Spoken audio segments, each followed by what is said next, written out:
How are we doing, everybody? Sorry about that little bit of technical difficulties there. Just it is what it is. Welcome back to the channel. This is United versus Everybody. I am your host Sean, and we are back with a watch along for the FA Youth Cup. This is Arsenal's under 18s, United's under 18s. We are playing. I think it's the quarterfinals today. Big up, Danny says you can't find on YouTube the match or the stream because you'd be forgiven because my stream was effing up there for a second. The match is on the. Let me see if I can connect to a link here. Let me see if this works. Just give me 1 second, and I will see if I can get it going. It is on the FA's official channel. Let me know if you still don't have it, Danny, but it's still on the FA's official channel. I'll go and try to put it on the chat real quick.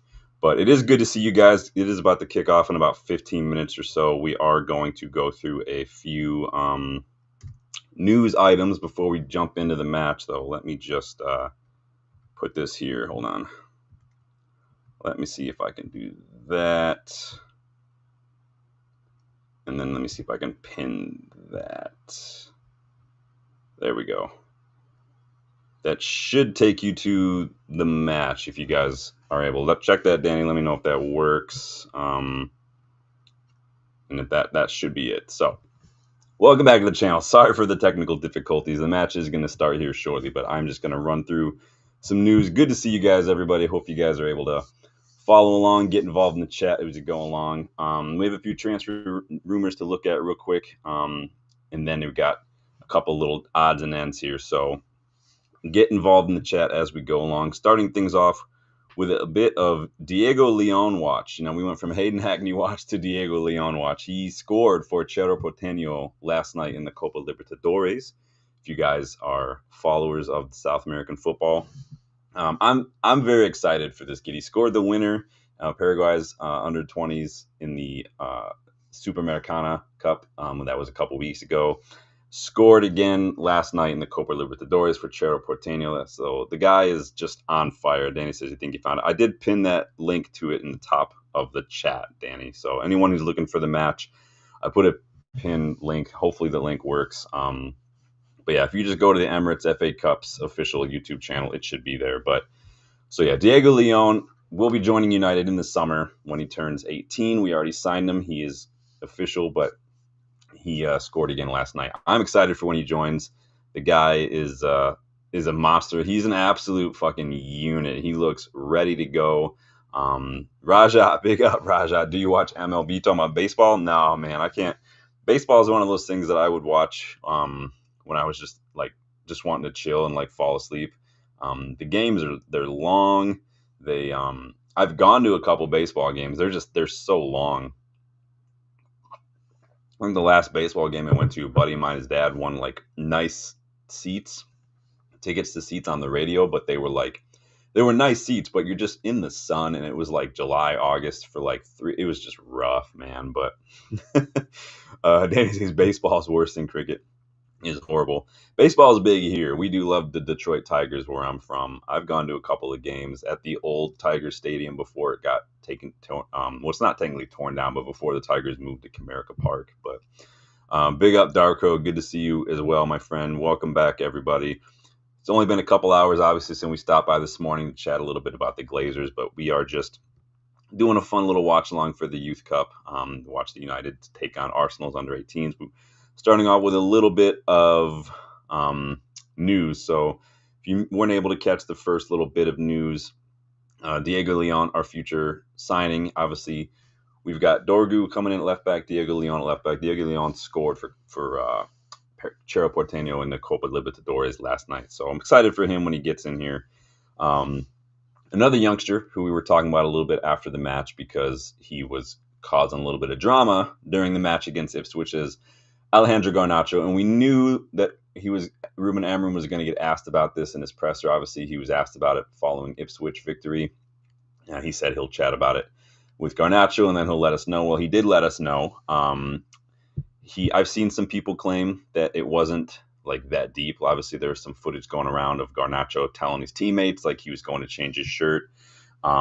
and while it wasn't a big deal, some people were saying, but the problem is that it was a deal. It wasn't like a huge deal, but it was a deal because clearly, if Ruben Amorim comes out and said, "I'll talk to him about it," like clearly there was some sort of misunderstanding there. But Amorim said the two of them would speak, and they did speak, and now Amorim confirmed that there was some sort of issue there, and Garnacho was going to be facing a little bit of a disciplinary action, and Ruben Amorim said he's actually going to be paying for a meal for the team. So yes, it wasn't that deep, but it clearly wasn't okay with Amorim what happened, that Garnacho simply walked off and didn't come back.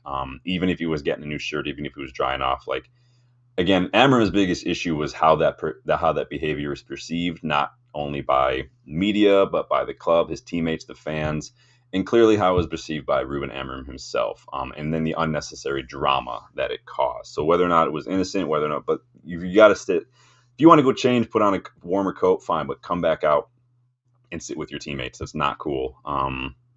So Raja says, yeah, it's MLB is pretty long. Yeah, it's wrong, man. Raja doesn't have United TV. It's actually on the FA Cup's official YouTube channel. I pinned a link to the stream at the top of the chat. You guys can probably see it up there. It should take you right to the thing. Let me know if it doesn't, please, but it should. And like Danny says, yeah, it's at the top. So Raja says, is it worth appealing about Dorku? It doesn't sound like that's going to happen. Amorim spoke about that. We'll talk a little bit more about that tomorrow when we do our preview of the FA Cup match against Fulham, because obviously it's a match that Dorgu is going to miss, along with Arsenal, which is going to be a big miss, and then Leicester as well. Man, I feel like we played Leicester like 80 times this season already. It was just like the fourth time we played them. That's insane. We played them in the league. We played them in the League Cup. This is insane. Darkro says, in 2019, I went to Toronto. My relative took me to the Toronto FC stadium in the city center for a baseball game. I enjoyed the fries at the stadium and the game. Yeah, I mean, baseball games, they are like, it's not like football in that you're going, you can almost set your watch by football, which I love about it. But baseball games are like a whole day thing because they're so long. And thankfully, Comerica Park in Detroit is right by like Ford Field and Little Caesars. They're all kind of right down in like Greektown area, so you can kind of walk around a little bit. And unlike England, we actually have a bunch of restaurants and sports bars around our stadia, so people can do whatever, which is kind of weird. Again, that's why when we did that video on the new stadium, why it wasn't going to be as economically boosting for the surrounding area as it seems like it might be, because you're building a stadium, you want people to hang out at the stadium, which means you're probably going to have a lot more concessions, maybe even some restaurants. I mean, even Old Trafford Cricket Ground's got a couple restaurants and a hotel and stuff. So they're going to be splitting the attention. So Roger says, dang, the KFC new fried chicken bowls look average, but kind of disgusting. Darko says, where Sir Alex have accepted his behavior at his time back then. I mean, we can sit and speculate. I don't know what else you want Amorim to do. I mean, it is what it is. I don't know what else you would have wanted Sir Alex to do. It wasn't like, to me, it wasn't up there with like Ronaldo doing a Piers Morgan interview. But again, it's Garnacho being petulant, kind of Garnacho. And he was frustrated. I would have been frustrated. I think what Amorim doesn't care that he was frustrated. I think what Amorim was annoyed about is that you didn't come back out. So it is what it is. He's doing what he needs to do. I was disappointed in Garnacho. I would expect a little better from him, but Amorim is handling it, so I'll just let him do what he wants to do. Let Amorim manage that. Danny says, KFC garbage in the U.S. Popeyes. Dude, Chick-fil-A is my junk out here, man. I'll go Chick-fil-A all the time. I love me some Chick-fil-A sandwiches, the waffle fries, all of it. The Chick-fil-A sauce. You can buy Chick-fil-A sauce at like Walmart and Kroger and stuff now, which is excellent. Roger says, kind of funny now in chat, everybody's basically talking about fries. Hey, man, you kicked it off. I haven't had KFC in a very long time. I know they're pretty big over in the UK. There's one right by Old Trafford. But there's also a Nando's. So if I had a choice between going to Nando's or going to KFC, I'm definitely jumping on Nando's. But it's not fully on Garnacho. Well, again, it was unlucky that Garnacho was the one who got hooked. But I think he's probably taking it a little more harder than he'd be. And, I have no problem with a player being upset about that, but it's just, you got to stick by the team. The team you need to stay out and support your team. You need to come back out and support your team for the second half. So it's just. Darko says, Sean, you are a sports personality expert. Was Garnacho's behavior fair to the players? And if you can't understand taking for the team, then he is a brat. I think it was bratty behavior. Had Garnacho, if Garnacho were a few years older, I'd be probably more upset than I was. Like, it was like when Ronaldo did that against Spurs. You guys remember that a couple of years ago? I was more upset with Ronaldo because he's a professional. He's a senior player. He's an adult. I would expect more. Garnacho, he's young, but again, these are learning experiences. These are teachable moments. He has to know. And I think what frustrated me most with Garnacho is that he's done shit like this before. And then to come out afterwards and kind of be whatever, it's just annoying. But it is what it is. Ruben Amorim met up with Rio Ferdinand for TNT Sports as well. They just kind of sat down for a few minutes to chat about life at United, settling in. And once again, Amorim was pretty vocal about just how much media attention and how many interviews he's had to do and how much pressure there is from the media at United. It's something that is totally foreign to him. He was also surprised, he said, about the physicality of the league, and he said he quickly realized how important physicality is, especially when it comes to scouting and building a squad in English football. I don't think he was quite prepared for just how physical this league is. So he's learning. Hopefully we'll see that reflected in the recruitment. And I'm not saying we just need to go out and buy all the big, strong, fast players. Obviously, we want technical players. We want players with elite mentality, leadership, footballing IQ. But it helps when you are fast, when you are strong. It definitely does help. So Raja says, Ali Garnacho's brother needs to talk less over on Twitter space of the media. Interesting. Yeah, I don't even know who his brother is. I have no idea what his brother's doing. So a little bit more transfer news before this match kicks off, because it's kicking off in about 7 minutes here. So yesterday we discussed goalkeepers as we were linked with interest with Espanyol goalkeeper Joan Garcia. Talked a little bit more about him. I really like him. He's been on my list for a while. I signed him in FC 25. But this is coming off the back of a couple of high-profile errors from Andre Onana this season, 2 more of which occurred against Ipswich. I do think he takes responsibility, at least the majority of the blame for that first goal. But now Give Me Sport has linked us with another keeper, this time Burnley's James Trafford. Now he's 22 years old, English. Reportedly, both United and Newcastle are looking at him. Give Me Sport claims we're ready to offer him a 5-year contract.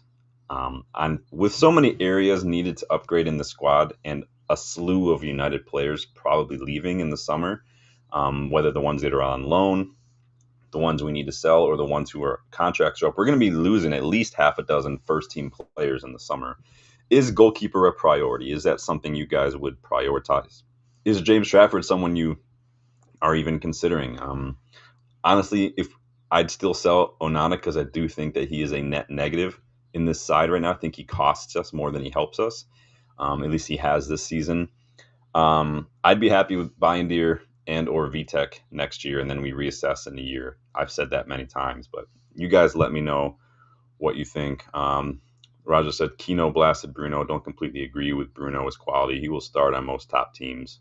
Maybe not Liverpool and Man City. Yeah, we spoke about that a little bit yesterday as well.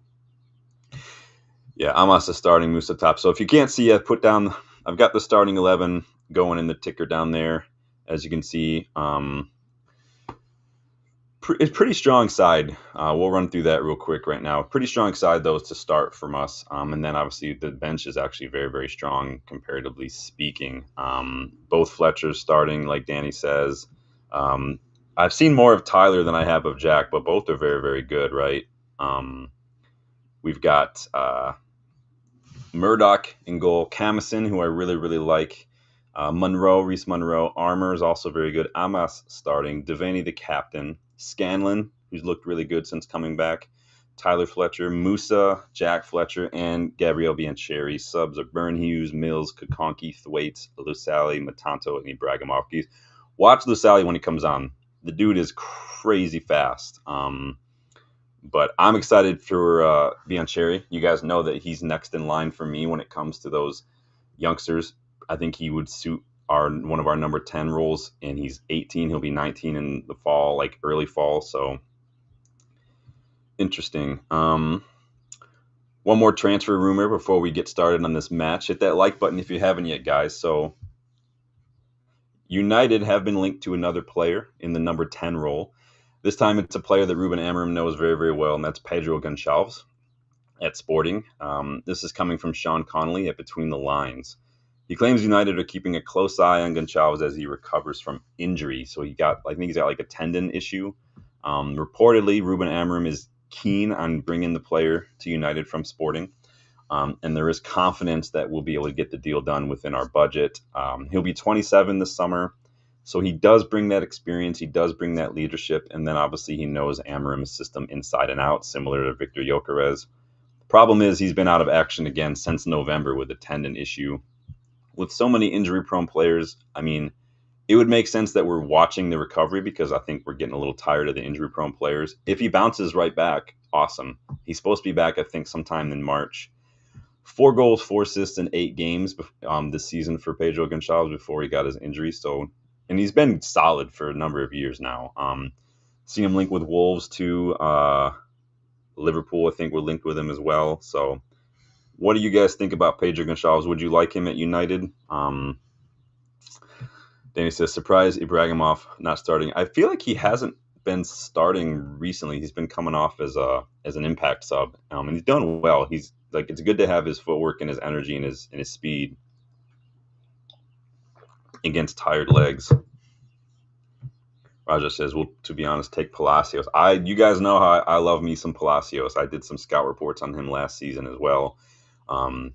He was in my list for midfielders to kind of come in and take over. This was before we signed Ugarte. So Danny says, get similar, younger, way cheaper from South America instead of wasting money on Palacios. Yeah, there are a ton of players. Oh, Danny, I meant to tell you about this book, Anatomy of a Football Scout by John Cotterill. I've read this book a couple times. I cited it a couple times in my paper for the PFA class. Very good book. So go check that out if you haven't seen that before, Danny. Raja says, Kone and Cheeto don't start. It's weird. I think they're pretty much in and around the first team squad now. I just elbowed this freaking Cantona thing. I caught it like right on my elbow. Lacey 2-1. I didn't see Lacey's name included on the bench.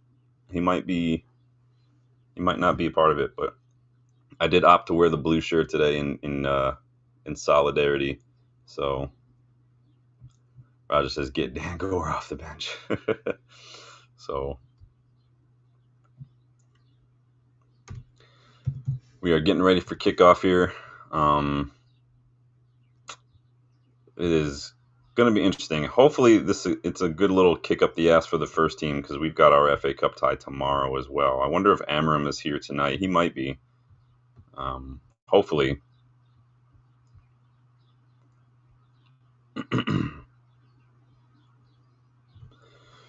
Amorim does show up a lot of the academy games. He's usually there with Fletcher. Jason Wilcox is usually there as well. So I'm going to put this in full screen so I can watch this. Yeah, boy. All right, let's get this going.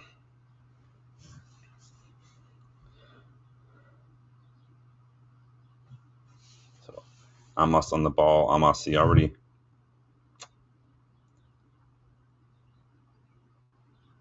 Amos is very, very good on his feet. He's just, the physicality is just not quite there yet. He reminds me a lot of like Raphael or something, the way he plays.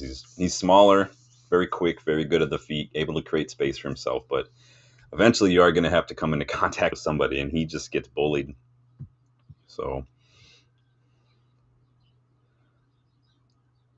kind of rocking a back four to start, huh?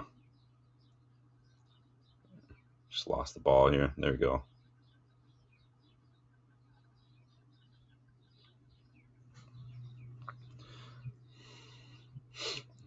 Raj says, Arsenal want Dan Ashworth, looks like apparently. Yeah, I thought he just went to do some consulting with some other sporting thing. I can't remember what it was, though. But you guys know that typically when people leave United, I forget about them. So not being mean, I only have time to look at United stuff. I don't have time to see what everybody's doing once they leave. So as you can see, I know people have asked a couple times, do the youngsters play the same formation? yes and no. We don't. Sometimes we'll play like for a half. We'll play with the back three. As you can see now, we've kind of started with a four here. But it's also important to remember you don't get too bogged down with formations on paper because the formations and shape will change throughout a match, in possession, out of possession, in the build up, stuff like that. It's going to change. So we just want a corner here. Well done.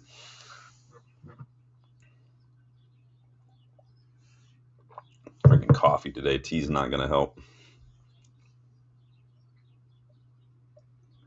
If you guys ever are in Manchester and you do get a chance to go see the youngsters play, I highly recommend it. It's only like 20, 25 pounds for a hospitality seat at Leigh Sports Village. Here we go. Whipped in. Good ball. Come on, Musa. Put it back in. Ooh. Did him. Absolutely did him. Fletcher. It's all good.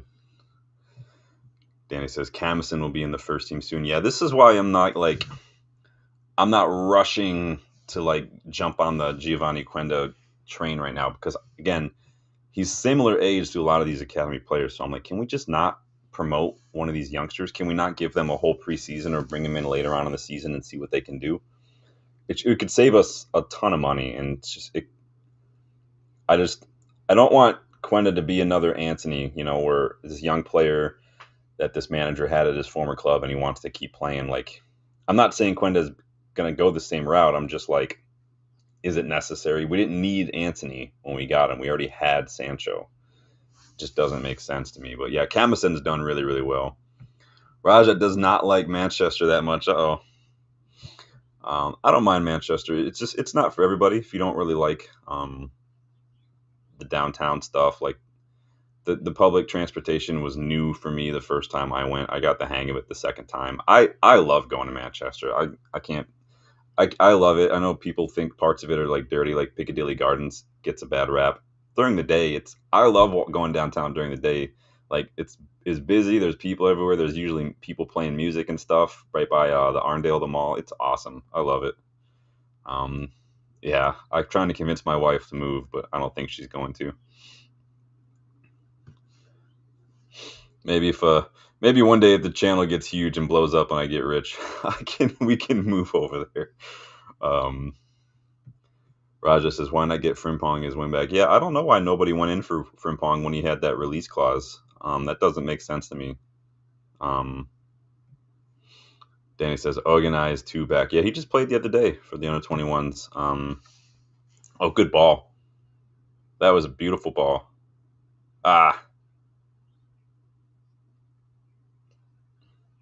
Oh, wow. Sloppy. Who played that ball? The Musa. That was such a good ball. Those are the kind of balls we need to be playing in the first team. Those whipped in balls behind along the touchline that whip in for the strikers to play on a run. It's exactly what we need to be doing more of. Put that over there. There we go.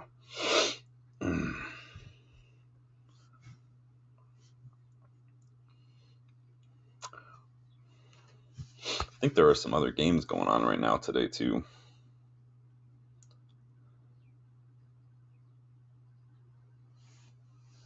I need to go delete that other video. We had some technical difficulties to start, and another video accidentally got published for a hot second, so I need to make sure that one gets deleted here. Delete.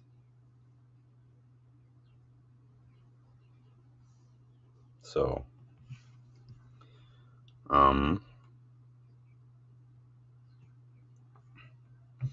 Roger says, if you look back at Eric Ten Hag, Anthony got to play his Ajax way, but he scrapped it after to adapt. Yeah, Anthony was also, he was a little bit of a victim of what happened, but I still don't think Anthony had what it takes. I think the same way about Sancho. I don't think they have what it takes to play in this league. They're not as physical. They're not going to get as much time on the ball. I mean, and look at Sancho. He's not really doing much at Chelsea. Danny says, people probably going into that video, pal. Probably. I mean, it's ended, and I just deleted it, so hopefully nobody's there anymore. But it was only 37 seconds long.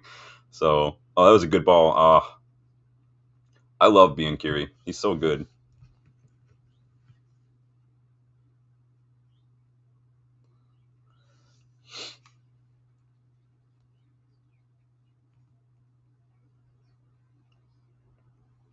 I don't think that other video is still up there, Dan. I think I just deleted it, so we should be fine.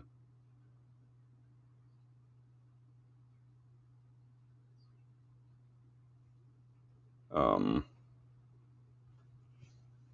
yeah, sorry, I'm just looking at my phone real quick. So we're good.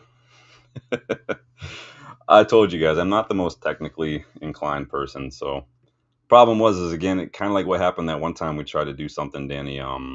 And went to go live and it just kept loading and loading and loading, and then it just messed up. It is crazy windy outside. I don't know if you guys can hear that on the mic.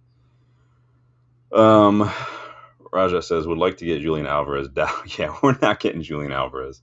How much did Atletico pay for that guy? Like 90. And that's why City were able to buy like 4 players in January.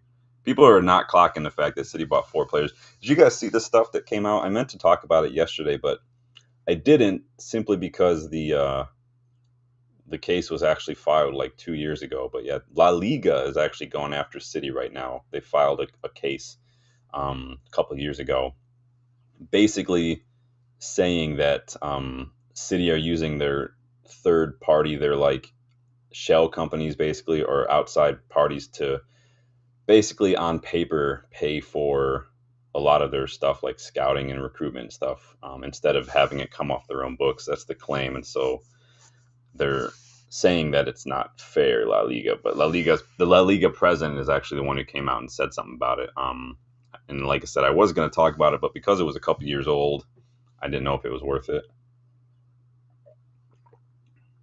Devaney, dude, Devaney's got he's a unit too. Look at this dude.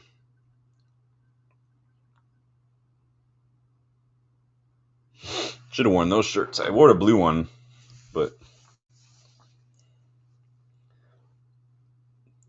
Devaney's got a bit of that Mats Vifer about him a little bit.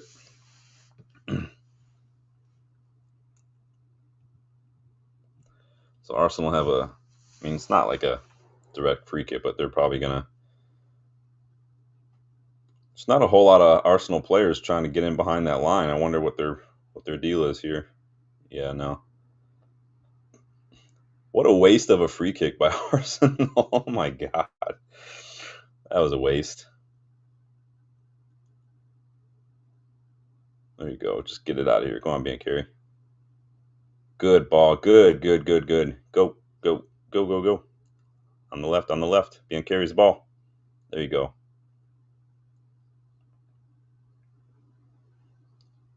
Ah, weak ball from Biancarri.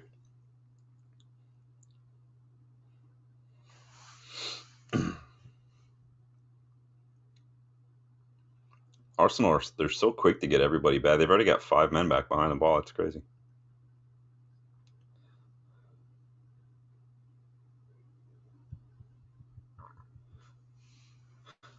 Decent crowd, huh? Danny says, yeah, Biancarri's similar. He's very similar to Garnacho. I think Garnacho to me is a little bit more of a wide player. Biancarri is a little bit more of a central player, but I think that's why I think maybe Biancarri is going to be, if he moves up to the first team, I think one of those 10 roles is going to help him. He can do a little everything. He makes a lot of those late runs. He can get wide to get on the ball. He's good with his hold up as well. I really like him a lot.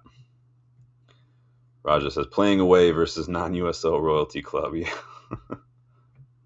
yeah, definitely could play. Yeah, I absolutely think Biancarri is next in line to jump up there. Raja says people calling Shea Lacey our Phil Foden. I don't know. I think that Shea Lacey's just got to get past those injuries a little bit. He's just recently came back from injury, and then I think he pulled up with another one as well. Yeah, like Danny says, injuries kind of killing him. I worry that Shea Lacey's going to go the Ethan Laird route. You guys remember Ethan Laird? I love the look at Ethan Laird. I thought he would be perfect, and then injuries just caught up to him. I forget, is he still at QPR, Ethan Laird? I can't remember now where he went, but Danny says Doughty makes it through. Yeah, it's we're gonna see what happens.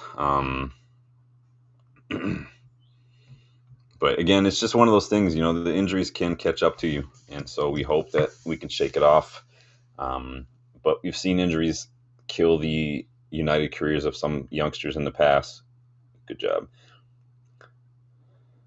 Yeah, it's just it is like Amos. There were talks about him. Kukanki's another one that I was wondering about when I looked at the lineup. Like I was like, he was in and around training with the first team. I think he was on the bench for one or two first team matches, right? So it's like, whatever, was Kukanki just not showing it enough? I don't know.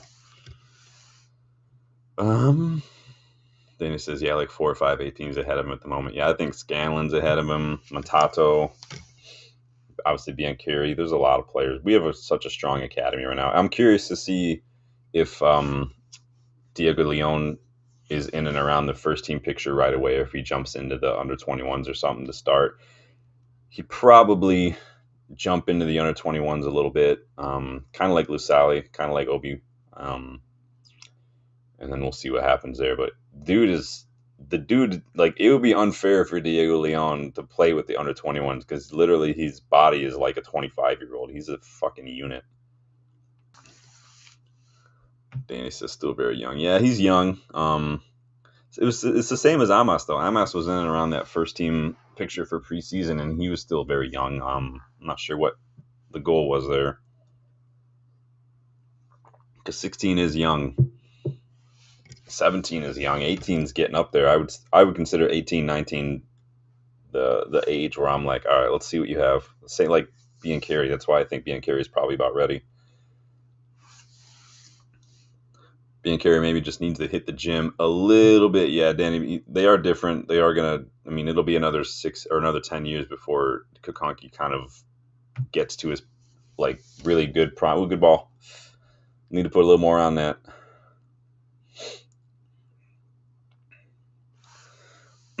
But this is like, if you see Biancheri, he's able to kind of swap around a little bit with Musa. He's able to kind of make those runs and fill that space. Biancheri can pretty much do any job in the attack, whether it's wide, whether it's central, number 10, strike. He can do it all.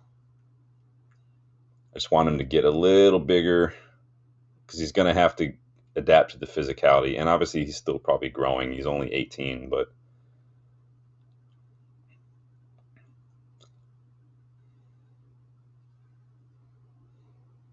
Arsenal very, very good at getting back into shape. I mean, they've already sitting in the back five. I mean, they were already back in their shape.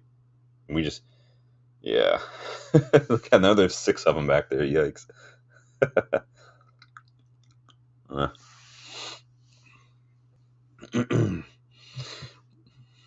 Oh yeah, they definitely need time, Danny. Oh, you got to pass that. The run was on.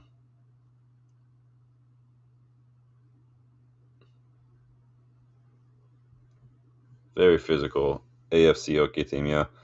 I've not watched Arsenal's academy very much. I just ran out of space. That's all right. Yeah, Danny, dude. Fletcher just, as a deep line like playmaker, he could be excellent. This is why I don't have a problem maybe getting someone who's a little older, because I think in like another 3 or 4 years, Fletcher can start to come in as well and be in and around a kind of a staple in that match day squad. I mean, Fletcher's still young too, but he's just Fletcher definitely wants the ball. He's got his head up. He's scanning. He's dropping deep to pick up the ball. He drops deep. He reminds me a lot of Bruno, the way he drops deep and just wants to start things, which I love that. We need. This is why I like Hayden Hackney. This is why I look at guys like Jashari.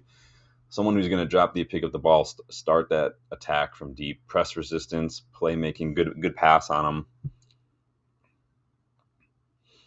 Someone's got a little bit of physicality to him. Yeah, he's a little like Manu in that he's good. He's very press resistant. Fletcher's definitely more of a playmaker, and I think Manu definitely is a player who wants on the ball, but he can move the ball, create space for himself, and dribble and carry the ball. Roger says Collier is the next McTominay, maybe. Yeah, maybe. I mean, he's still. I haven't seen any updates on him. It doesn't look like maybe he might be back. I haven't read Amorim's presser notes in full yet, so I'm not sure who's fit or not for Sunday's match, but we will see. Look at that control.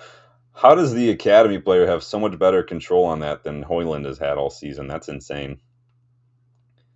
He could have caught a freaking egg with that touch when he brought that. And that pass was fizzed. It wasn't meant for him. That pass was meant for the runner, and he just stopped it dead. Jeez. That was really good control.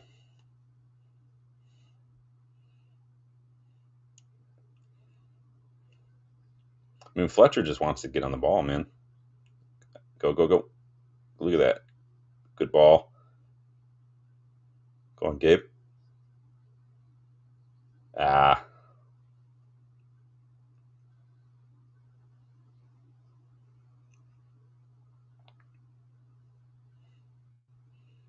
Got no help. You guys all able to watch it? You guys, I pinned the link to the top of the chat in case you guys can't find it on YouTube, but it is on the Emirates FA Cup official YouTube channel. Very kind of them to do that. Not making us pay for it like United does.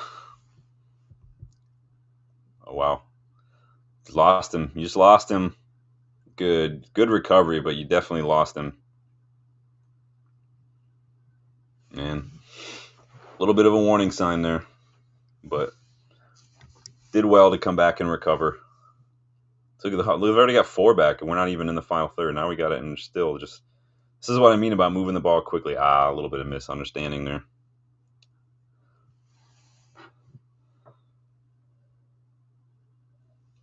But that's why I like Biancheri. His thoughts are to try to make something happen.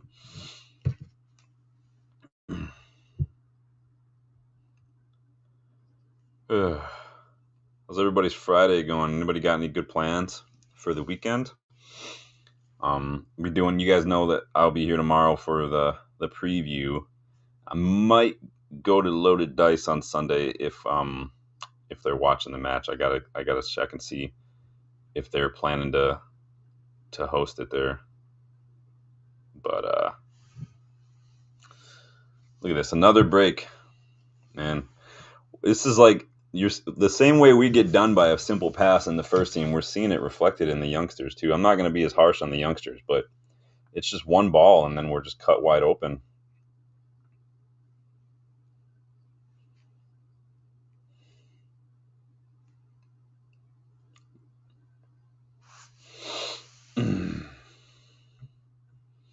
Thanks, says Camison on your Camison's definitely up there. I want to see a lot of these guys in preseason. I don't want to see any first team players in the first few matches of preseason. Fletcher, go on, Fletch.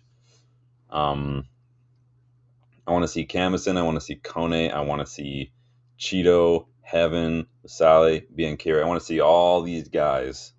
I want to see Vitek. I don't want to see any other keeper besides Vitek. Oh, that's offside. I don't want to see any other keeper besides Vitek on preseason. He played 1 game for us preseason against Rosenborg in summer, and then we sent him on loan. And I don't want to lose another young keeper. I don't want to keep spending 50, 60 million on keepers. We don't need to do that.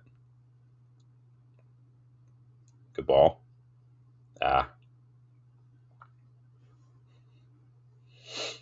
Decent crowd for the youngsters. What? Good. Go. Yep. Where's the help? Nope. On Fletch. Nope. It's 2 minutes. There's literally 5 Arsenal shirts in that box. That's insane. Man. Turn, yep.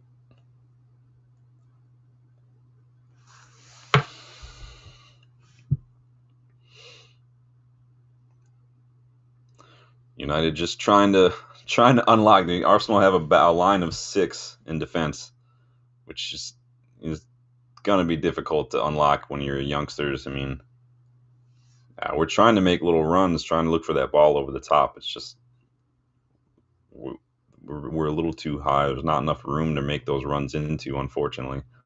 This is the issue you get with indoor a lot, because indoor pitches are a lot smaller. They're like the size of hockey rinks. And it's difficult to play a lot of balls over the top because there's not as much room to run onto. So you need to start your run pretty much at halfway line and then play that ball at halfway. There used to be, like in hockey and indoor, a 2-line pass rule where you weren't able to be ahead of that second line when that ball's played. I'm glad that they've got rid of that, though, because oh, well, there we go. All right, I like this spot for this free kick because we've seen Fletcher's got a really good whipped-in ball. If he could whip this in behind the wall and we can get a late runner off that near that back post. Come on, boys.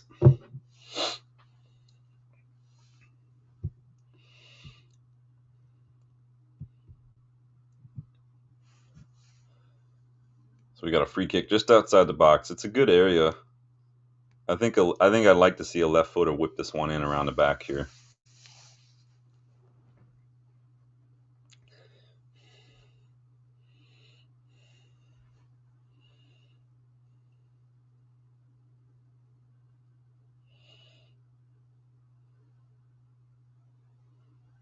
Scanlon Fletcher on the ball here. Where do you think this one's going? Let me know.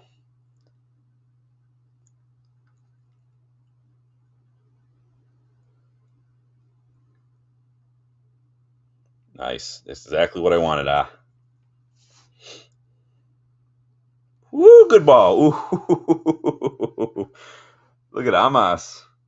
Dang. That was a really good strike, too. Did you see the technique on that? That was like waist to chest high the whole time.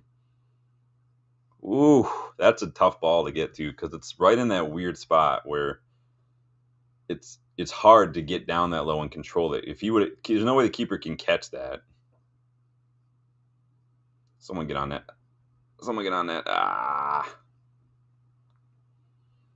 Arsenal are struggling to defend these set pieces. They look a little vulnerable.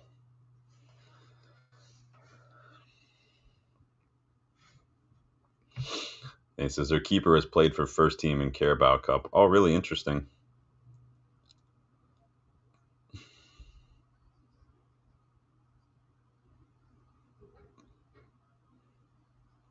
Good ball. Good switch. Go on, Harry.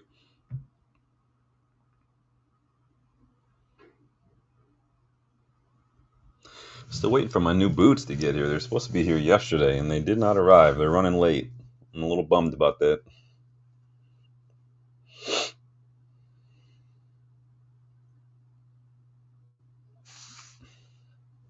Is that Camison again? Camison's got some footwork on him, doesn't he?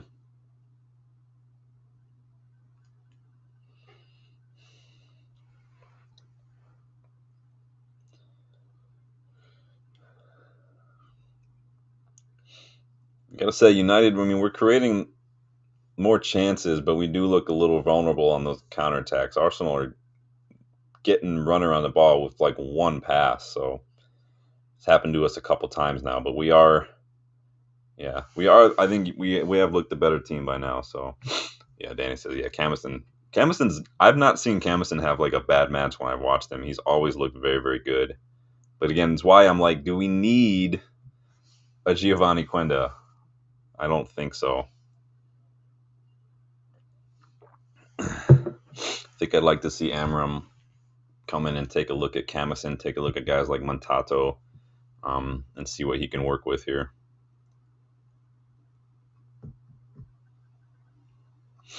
Good job.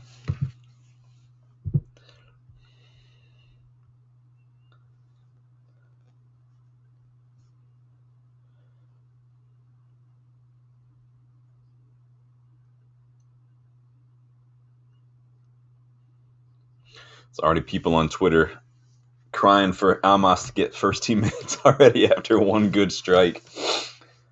You get there, please get there. Good job. Bad touch.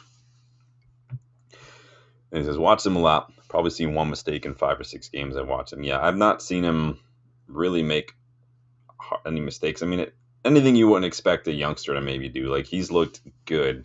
Everything he's done well, he's done better than I would expect from someone at this level. Any mistakes he's made the kind of mistakes you would expect a youngster to make, if that makes sense. Sounds kind of biased when I put it that way, but that's just the best way I can describe it. But He definitely is just one of those. We have a lot of those players who look like they're just a little too good for this level, but still not quite there yet to be in and around the first team. But again, these are the under 18s. These aren't the under 21s or anything. So,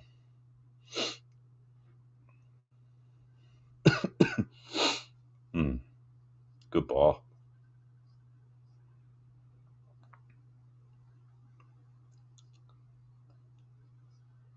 But look how quickly they've already got a line of 6 back there. They're so fast at getting back in defense, and that's probably something they're trying to trickle down from the first team. You just getting back in numbers quickly, getting back in defense, recovering quickly. You see Arsenal do that. I've seen a lot of teams kind of make that a priority this year, and we're not great at it. But that was one of the first things Ruben Amorim did when he came in training, was make sure we tried to get back in defense a lot when we won the ball. Good job, Amas.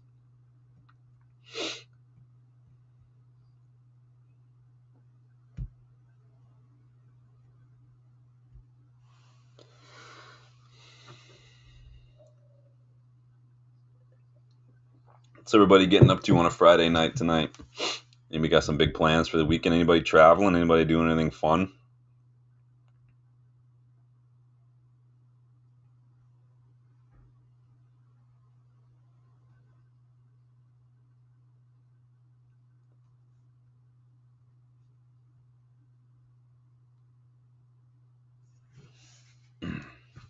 That was a good ball. That was not so good. Oh, he got there. He needed to flash that back here. Danny says Armour always has a mistake. He looked really good in one match I've watched him. I haven't really seen him. He didn't play in the other match that I watched. Lionheart's big up, man. Good to see you. We're just doing a fun little watch along here. I don't know. That was a hopeful effort by Camison.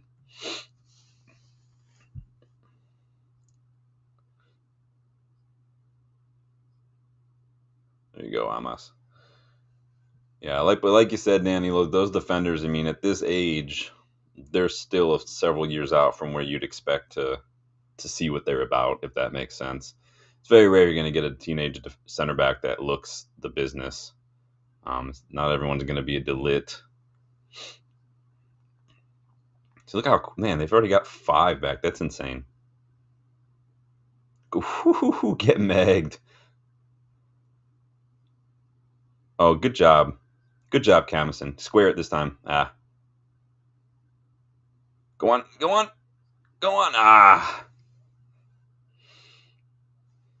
Scanlon's been a little quiet. Haven't heard his name a whole lot so far. I'd like to see him getting involved a little bit more, possible.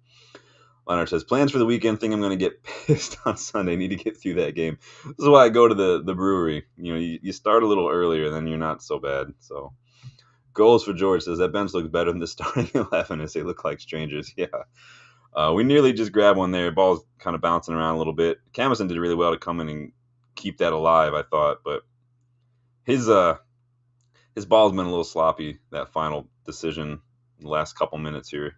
Shot when he should have passed and went behind everybody. Yeah. A little frustrating we couldn't make something out of that situation, because you're not going to get a lot of those kind of moments. But Lionhearts, if you get pissed this weekend, man, be safe. Like to see you in the chat. Got a player down here for Arsenal for a hot second. Hurt his back a little bit.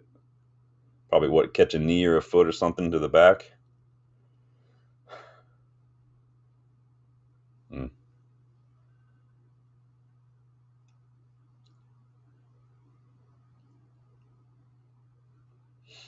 He just kind of caught like a knee or something to the lower back. It's gonna happen. It is crazy windy outside today. Yeah, George. It's a strong. We got a strong bench in the academy. I mean, the academy itself is strong. So,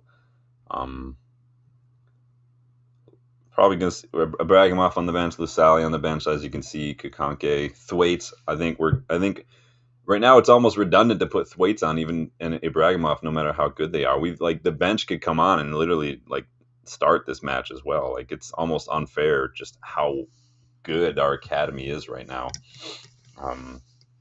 Obviously, it's relative, because it's not comparative. I mean, but I think a lot of these players, we were just talking earlier, for those of you who joined us late, like, we've got like guys like Camison who look good. Like, do we need to go out and buy a Giovanni Quenda when we have players of a similar age in the academy who play a similar position who could do that job? I don't know. I mean, the only difference is Quenda's playing first team football, so obviously he's at that level. But again, it's just a question of levels on leagues. So Leonard says, "Could I hear the fans singing the Garnacho song earlier?" I do not know. I don't have the headphones turned up too loudly. I have them on, obviously, but if they're singing Via Garnacho, that'd be a little interesting. But so look how quickly Arsenal get back, and that's insane, man. Arsenal are clearly just trying to play long ball and counterattack today. They're happy to soak up pressure, happy to find that one incisive pass.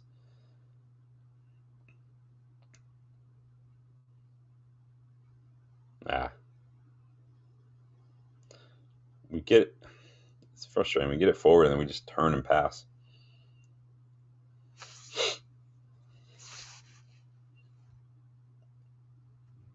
What was that ball? Who was that?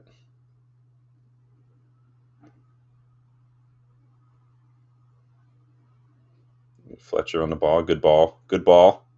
Come on, Bancarry. Ooh, caused a little problem with that deflection. I like that.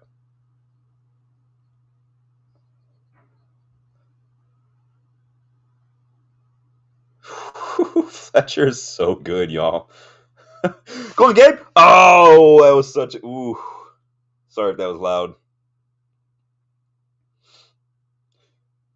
Dude, I'm all about that drop of the shoulder that Fletcher just did. Watch this shit. Dang. Get out of here.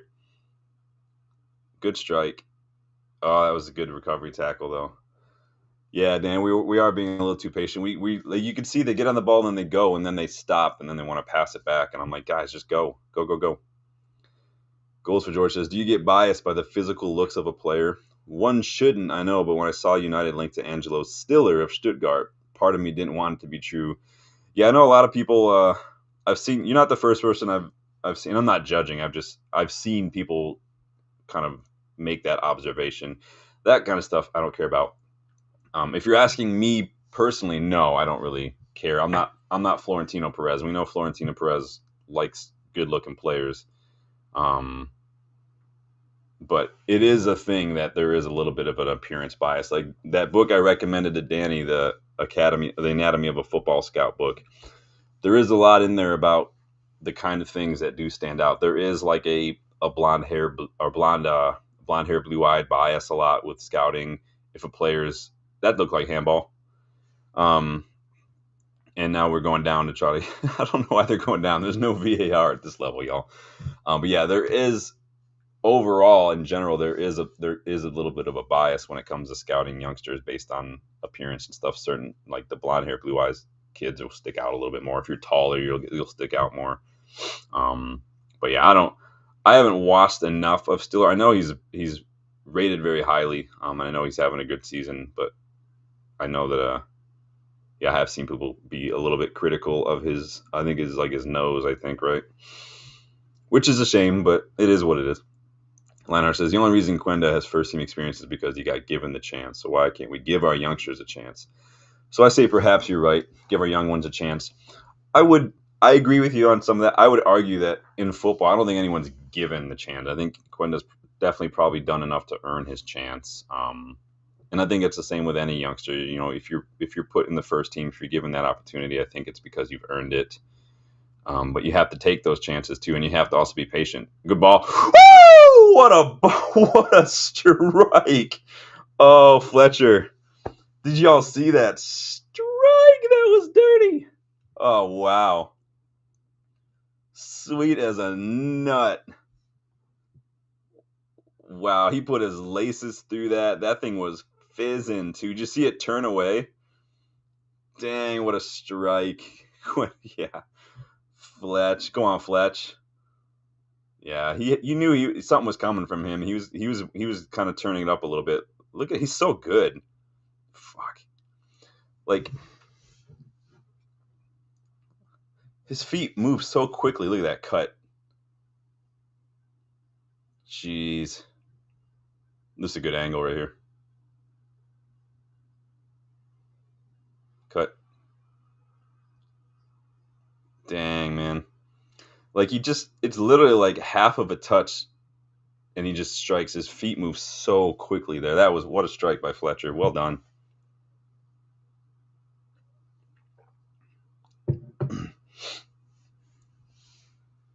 Yeah, he did score. I was there for that when he scored against Preston North End.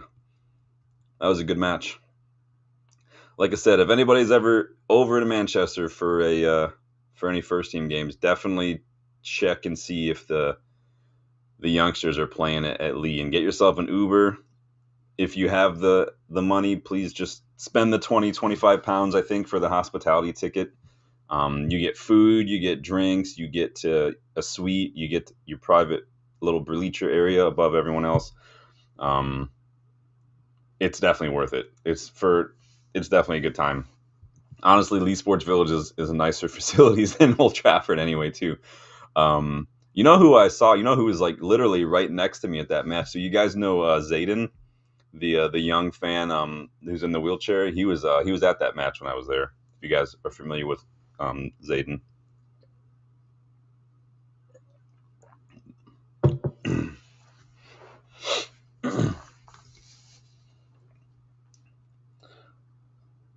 Good ball. Good ball. That was a good run by Camison. That's Musa up there. Look at that. Oh, good ball, good ball. Ooh, Fletch is on one today. Fletch is on one today.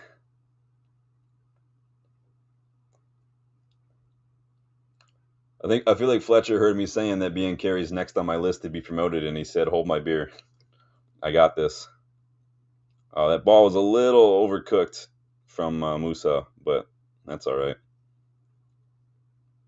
Yeah, that was a little bit overcooked. Then he says this could be better. And yeah, the way we've kind of turned it up in the last 5 minutes or so, this could end badly. But we'll see. I don't want to count my chickens before they're hatched, but the academy is next level. Like, they are very, very good. The defense, in my opinion, at least the center backs, not as good as the rest of the team, but doesn't mean they're bad. That's a foul. Come on.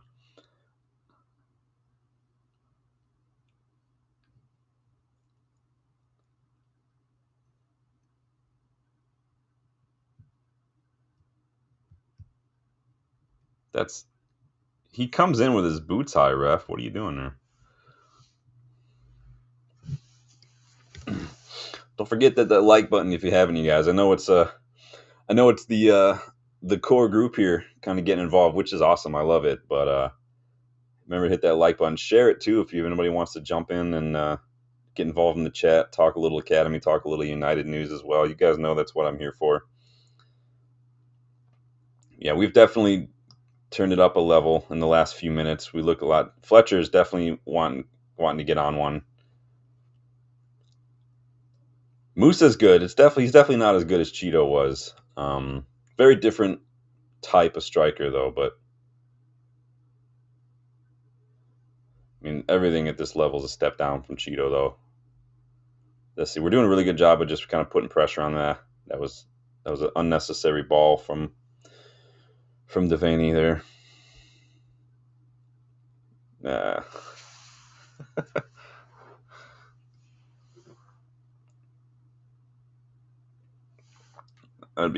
That's a bit harsh to try to give that one a yellow. Personally, it wasn't going anywhere. There was somebody else right there.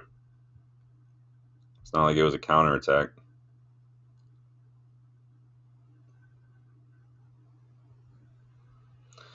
Didn't give Devaney one for the exact same thing. Sorry, I'm responding to the commentator in my ear. Liner says, "How come did Jack Fletcher choose that?" I couldn't tell you what goes on in players' minds. Maybe they think it's the best opportunity to get minutes. Maybe they think it's the best opportunity to get trophies. I do not know. You get to switch once, right? I believe when you're at a certain age, before a certain age, you're allowed to make a one-time switch. I believe. Don't quote me on that. I'm not as familiar with the intricacies of youth international stuff like that. But couldn't tell you. It just is what it is.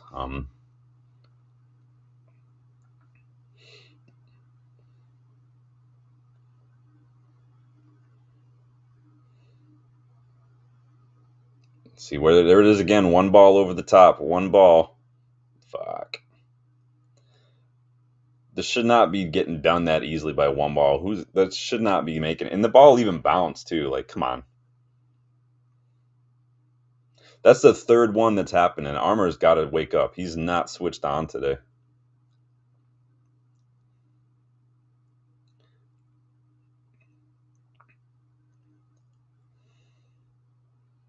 Where's the run, man? How much space? Why are two players covering that one attacker? That's just bad defending. It was a good ball, fair play, but that's the third time now we've been done by that ball over the top. And we were pushing our luck with those first two moments, and Armour just gets caught again. He's too close to that other player.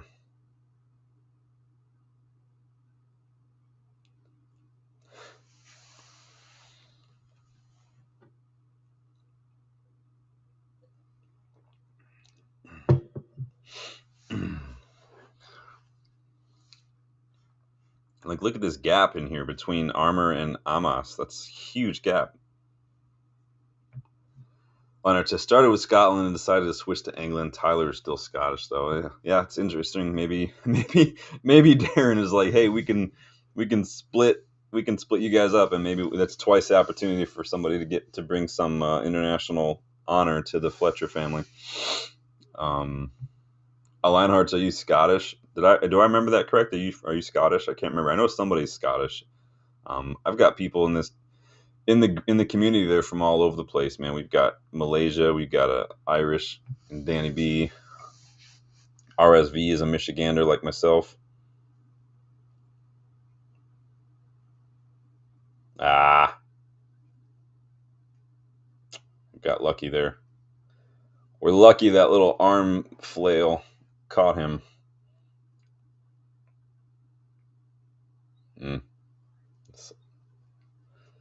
Soft, but whatever. How you guys feeling about that goal we conceded? It's been coming.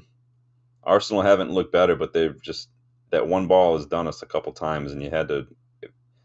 Defenders should have taken those first couple opportunities as warning signs to just switch on a little bit more, communicate a little bit more. Somebody's running, you got to talk. Lionheart says Scottish, Irish, somewhat Dutch. Yeah, my family is a little bit of Irish, a little bit of German.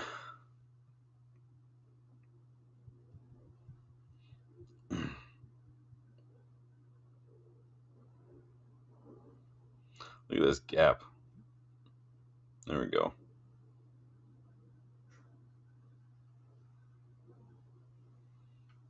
Amos making just follow it up, put it back wide. There you go. Look, we got 6 red shirts. We got to find a way through. That's hard.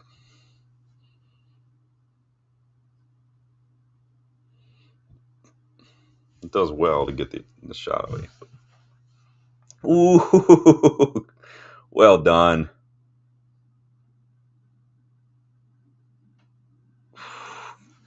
Compson did very, very good there. See, again, I don't think we need to go for Quenda. I mean, I'm not trying to disrespect Quenda. I'm not thinking he's bad. It's just I've seen enough from Camison to tell me that maybe it's if Quenda's going to be a rotation option anyway, why wouldn't we just use Quenda? I hate when they show replays and like during set pieces because we miss the initial delivery. That's annoying. Premier League does that too, though. Good ball, good ball. Oh, I thought he was going to get to that. That's like the first time I've seen Scanlon get involved so far.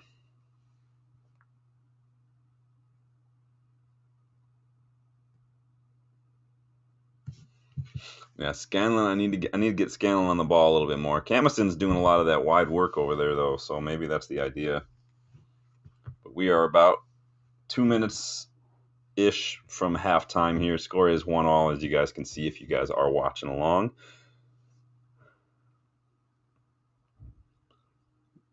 It was pretty much all United aside from a couple of long counterattacks, but we did finally get done by one.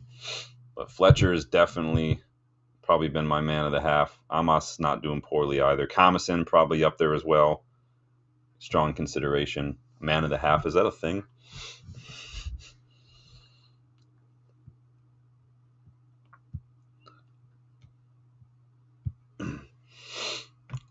Leonard says, born in Galway and moved to Scotland and then Holland. Then I was old enough to move back to Galway. Interesting. Do you speak any Dutch? Should teach me a few things. Whenever I fly to Manchester, we usually stop in Amsterdam airport, and we're usually there for like an hour or two. So it'd be nice to, although everybody pretty much speaks English over there, so it's not like I'm ever lost for conversation or anything. But the Amsterdam airport, it was very confusing the first time because obviously it's a little smaller. The gates are closed off by basically giant glass walls that are actually doors, but they don't open until a little bit before the flight. So I could not figure out for the life of me how to get to my gate. It was like someone was playing a prank.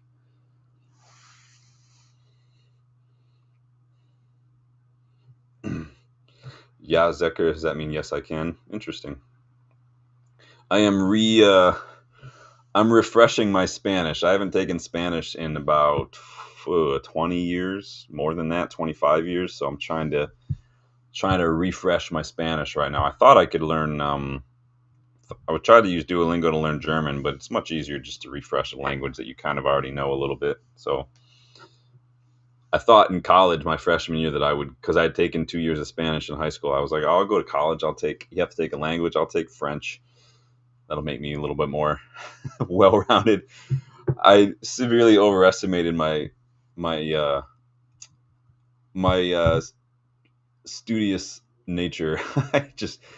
I thought it was very lofty ambition is to take a French class that was going to be 4 days a week and early in the morning, because did not go that frequently. Needless to say, I don't speak French. That's long story short. I don't speak French. So,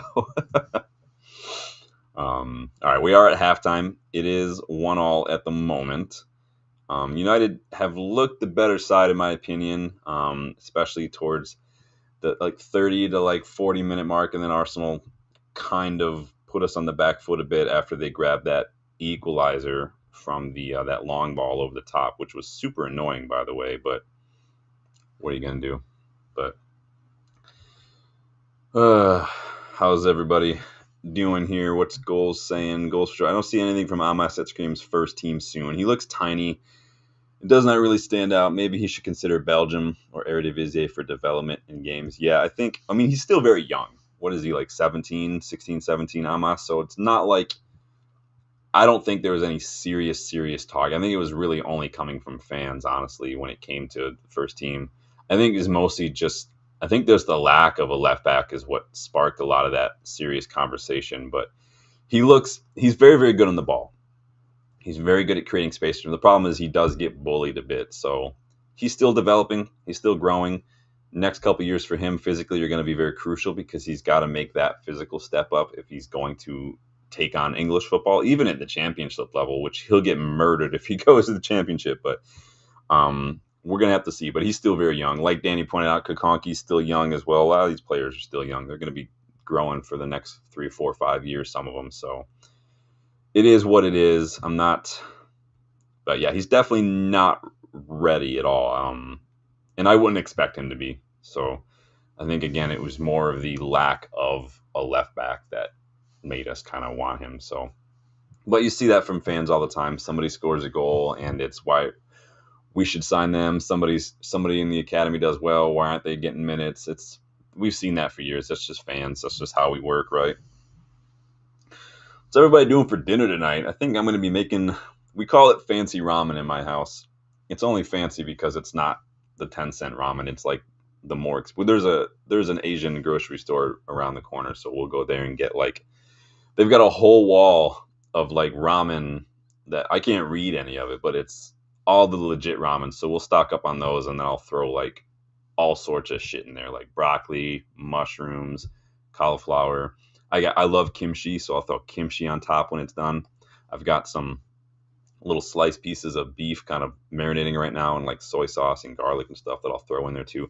And you guys want to know the game changer if you ever decide to make like fancy ramen. So I don't like brothy stuff. I don't like soup. I'll usually strain a lot of my soup, and then I'll just have like a pasta dish basically. But the kicker though, gochujang, tomato paste in the broth, and then I throw in a couple slices of good cheese at the end and kind of stir it up. Game changer.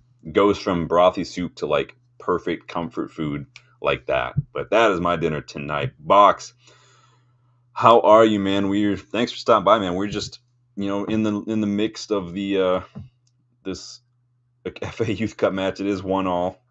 We did a little United news to start things off before kickoff after about a 4-minute technical delay because it's going to happen now and then. It is what it is. I'm not IT, so just had to figure it out. But good to see you, Box. Hope you're doing well, man. What are you getting up to this weekend?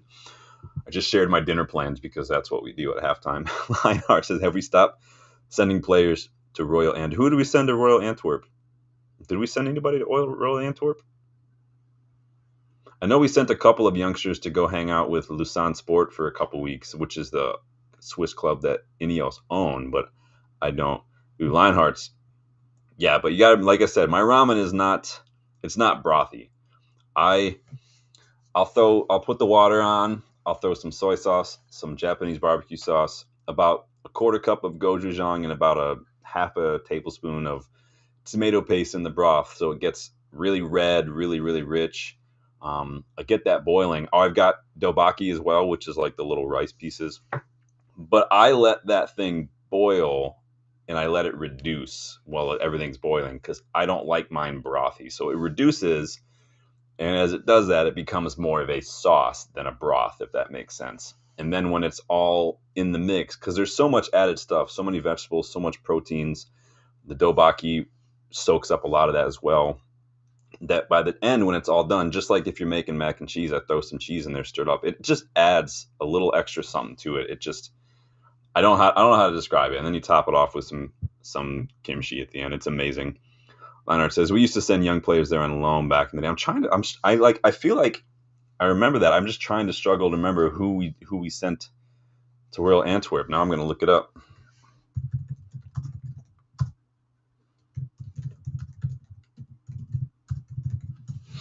Who did we send here?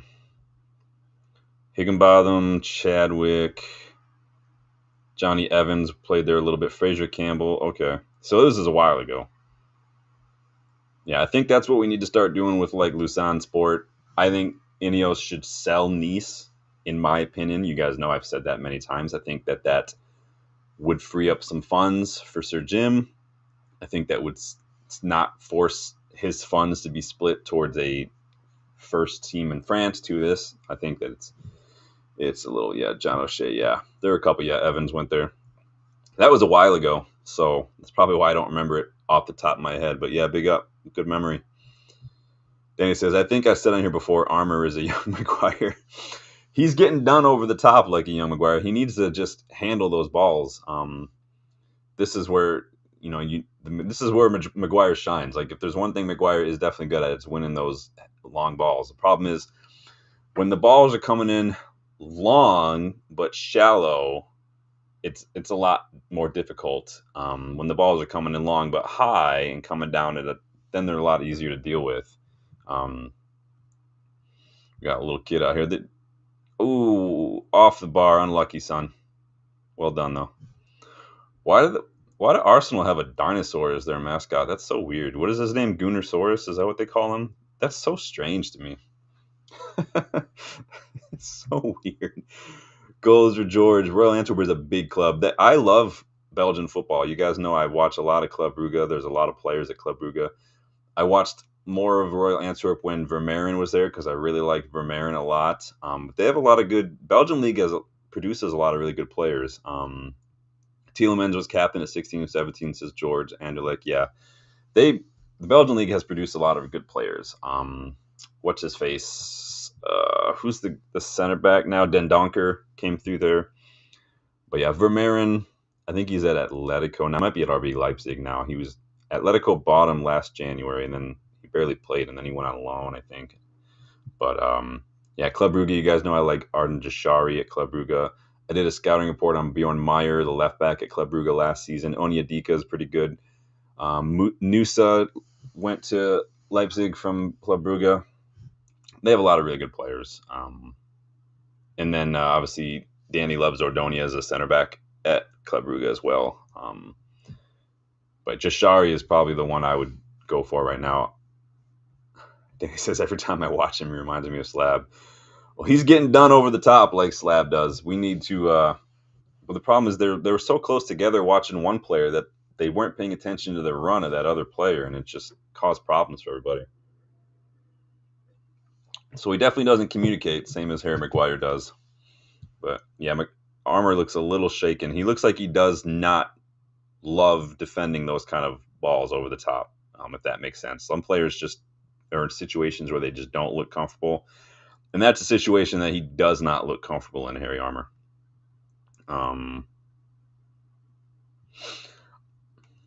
Yeah, that same Turkish journalist, Yagi Sabanchulu, and guys who was talking a little bit about Osimhen, he's also chimed in today to say that Arsenal have now officially jumped in on the Osimhen race.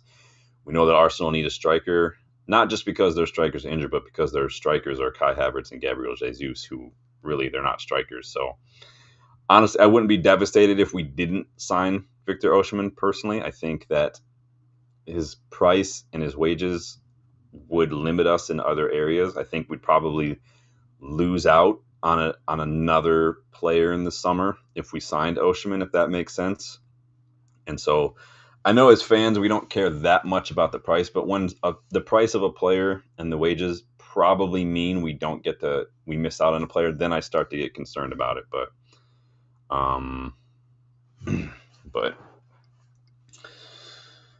ooh. So we are in the second half. Dude, Fletcher is just on one tonight, man. He is all over the place. He's picking up the ball. He's creating space for himself. He's carrying it, dropped his shoulder. Obviously, he scored that goal. He's got an excellent delivery. Biancheri, I feel like Biancheri is going to get a goal because he's getting on a lot of things. He's getting into really good positions. He almost could have got one earlier, and then obviously Fletcher could have had a second too. It's just a little bit. Camison looks like he's going to be involved as well in the goal. I think Camison looks about ready to create. Nusa, I need Musa to do a little bit more. And I definitely need to see more from Scanlon this half because Scanlon, I forgot Scanlon was on the pitch. I'm not saying he's playing poorly. He needs to get involved. I want to see him getting on the ball a little bit. George says Arsenal not serious about strikers. They have Marino and Havertz. Yeah, I don't get the Marino signing personally. But again, it's Arsenal, so I don't care too much. Arsenal, it's another year without a trophy for Arsenal, and I've seen, like I called it in the summer, there are more and more Arsenal fans starting to want to improve upon Arteta. The problem is I don't know how you improve upon Arteta. Who's going to come into that Arsenal side? I know there are people. I've seen people talk about getting like Ancelotti, and I'm like, as good as a manager as Ancelotti is, he's not the kind of manager who's in it for a project. He's not the kind of manager who you got a team full of young players. He's going to come in and do that. I'm not saying he's bad, but Ancelotti is like, I've got good players. I'm gonna win trophies with these good players. He's the guy who manages the egos, and he just gets the best out of those big players. Fox says Havertz has been a better signing than Jesus. Yeah, because Havertz is better than Jesus, but it still doesn't mean that Havertz is very good. Havertz, I still struggle to figure out where Havertz's best position is because he wasn't a striker when he was at Leverkusen. He was like a 10, an 8. He played higher up the pitch a couple times at Leverkusen. I remember this was pre-Xabi Alonso. This was like Eddie Hooter kind of stuff. Not Eddie Hooter. Marco Rose, I think, is where. So, and then Chelsea obviously paid. I think people forget too that he was at Chelsea before he was at Arsenal. So, and that's happened a couple times now. Arsenal have have got a lot of players from Premier League clubs. Obviously, Jorginho, Havertz, Shinchenko, Jesus, Sterling. Goals for George says if Cheeto was there, we would have scored a brace at least by now. Yeah, he's graduated. He's moved up. He's got to, when you become a man, you gotta put away childish things, and he's ready for this now. Liner says, "Can everyone please watch their language in my ears?" Arsenal. Sorry, Arsenal is a swear word. I don't know how we got started on Arsenal, but you'd think I was an Arsenal fan. Nobody talks about Arsenal, and then Arsenal fans are complaining that nobody's talking about Arsenal. Arsenal fans, God bless them, man. They just they gotta make sure that they're not left out all the time. And it's like I said, I like Joel Bea. He seems like a cool guy, but he's just, and whether it's a persona for the cameras or not, he is the quintessential Arsenal fan, in my opinion. The way he always has to get in there and make it about Arsenal, no matter what they're talking about. He could be talking about basketball, and he'd be like, "Yeah, but what about Arsenal?" And I'm like, "Just come on, dude." Goals for George. Beginning of the season, the song by Expressions and KG, "Ain't winning shit." Yeah, I remember that. I sent that to my buddy Justin. Expressions is a savage, and I'm here for it. You guys know that I love some savagery. I don't get as lit up as Expressions does it, but KG is just, I like KG as well. You guys ever watch Ted Lasso? KG's in Ted Lasso. He's like one of the minor characters in Ted Lasso. Yeah, I might have to watch Ted Lasso again. It is one of those kind of cheesy, corny shows. It's a bummer that they ended after 3 seasons, but whatever. But it's looking prophetic. It is prophetic in that it's coming true, but at the same time, I don't get some of these channels, like when Terry on the Football Terraces for the last couple of years has been talking about how scared people are of Arsenal. I don't know about you, but I've never been scared of Arsenal because I just know they're not winning anything, like the song says. All right, we're back off here. Second half. United have the ball. I like to start early. Bad pass. Miscommunication there.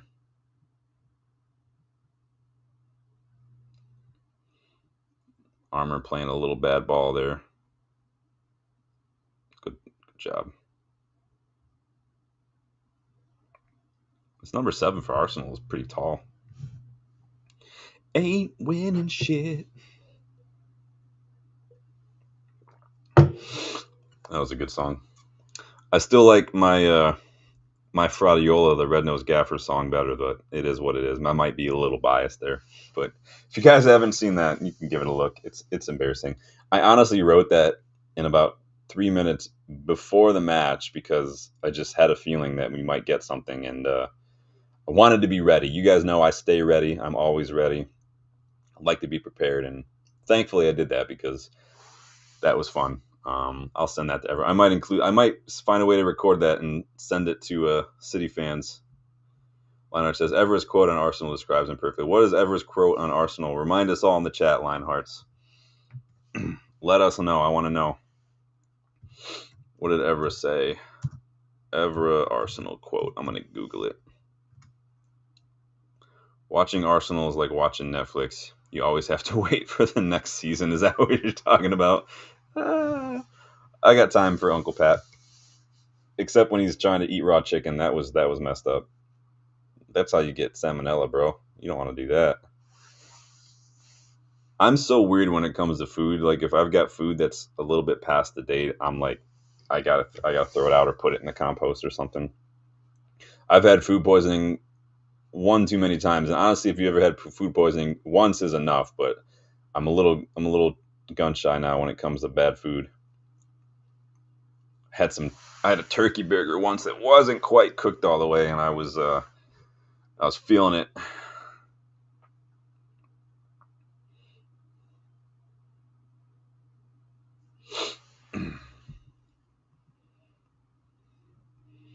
Yeah, we were definitely on top in the first half. A little sloppy on the ball this half, though. Arsenal are pressing us a little bit more in that midfield. They want to let us get in the midfield. They want to use their numbers and their press to win it in midfield, and then they want to get us with one ball over the top. That's pretty much their plan right now. They're happy to let us bring it in. Everybody's Everybody's good, man. You guys are a great community. I'm still buzzing about a turkey burger. This was probably, how old am I now? This would have been probably about 15 years ago. I think that was when I was playing more and I was trying to be a little healthier. And so I would stay away from the red meat. I used to eat more red meat, and then I didn't eat red meat for a while. And so I thought, when you don't eat red meat for a while, it's very hard to jump right back into it again. It'll mess up your stomach. Believe it or not, there was a period for like a year where I was a vegetarian. Then they put in a Chick-fil-A, and then that went out the window. Because I do love me some Chick-fil-A. But yeah, turkey burgers aren't bad. I don't have a problem with turkey burgers. Salmon burgers are all right if you do them well. My wife is a pescatarian, so every now and then we'll do like a Boca burger or like one of those Impossible burgers or something. Solidarity, right? But I told her, like, I'm not making two different meals when I want to eat. Sometimes I'll eat the vegetarian stuff, and sometimes I'm gonna make like a chicken salad, and you're just not gonna have chicken on it. So Lionheart says I was vegan for 5 years. Yeah, hey, more power to you. That's a whole level, because then you gotta ask questions about like what kind of pasta stuff, and because are there eggs or milk and making the pasta and things. That's fair play to you, man. That's why they call it going without, right? At a certain point, you just don't eat certain things. Like, and I get, hey, what was the, if you don't mind me asking, what was the reason for the veganism? I know some people for health, some people it's, you know, PETA, they watch too many PETA videos. Let me know. And that's not a dig, that's just, I've seen people, that's what they've said. Box says, I saw Delit and Zerks, they've been left out of the Dutch squad. Good. You guys know I love me some international break flu. I don't want anybody going on international break. I want you back. Anyone after the no training time that Amorim has had for the first few months, any of these United first teamers who go on international duty instead of playing needs to fuck off, man. It sounds harsh, but I'm like, no. You guys haven't been playing well enough to go on international duty. You stay here. You tell your coaches you're sick, and you stay here and you train. Oh, that was not a foul. That was not a foul, ref. Oh, you got to be kidding me. There's nothing there. That's some horse shit. That was such a poor call.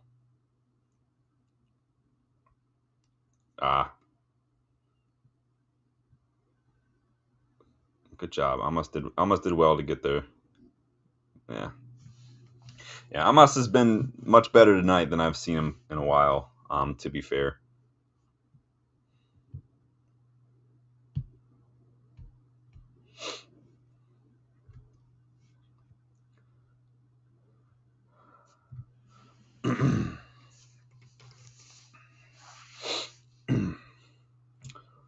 It just started because we were trying to save money, and it basically just stuck. Yeah, I remember that when I was married the first time, money was tight. And I think that's probably what contributed to not a whole lot of red meat. Was just cheaper. I ate a lot of ground chicken. Like if I made spaghetti or something, it was usually ground chicken, not ground beef. I did make a vegetarian lasagna the other day that was fire, because I know my wife loves a lot of vegetables, so it was like zucchini, mushroom stuff in the lasagna. It was pretty good. I'm not one to big up a lot of stuff I made, but that was very good. And so he gets the weights on for Devaney before he gets sent off. It looks like they read your mind there, Danny. Who's coming on here? Because Devaney's going off. Yeah, Devaney's been a little just a step behind, especially when Arsenal are getting on those counterattacks. So Ibrahimovic on. Yep. Ibrahimov coming on here. It's definitely a different profile, so we're probably going to see these Fletchers drop a little deeper. But Ibrahimov, I like kind of in one of those more advanced 8 roles. I like him up high up the pitch, getting involved. He's got a bit of that Bruno about him, where he kind of demands a little bit of that positional freedom, because you know that he's just going to create something when he does. Get Harry Armour, freaking Conky. Yeah, Armour's looking a little hard. It looks like he's just not comfortable dealing with those kind of balls over the top. And he'll have to learn, because you're going to deal with that a lot in the Premier League, especially if you play Liverpool. Hey-oh, good ball. It's right at the keeper. What are you going to do with that? Then it says get Ibra on. Yeah, get him on. So you should have put that off to Amos. Should have hit that to Amos. Amos could have squared that. But it's good to see Scanlon getting involved. He's been super quiet in the first half. Almost out of water. Not good.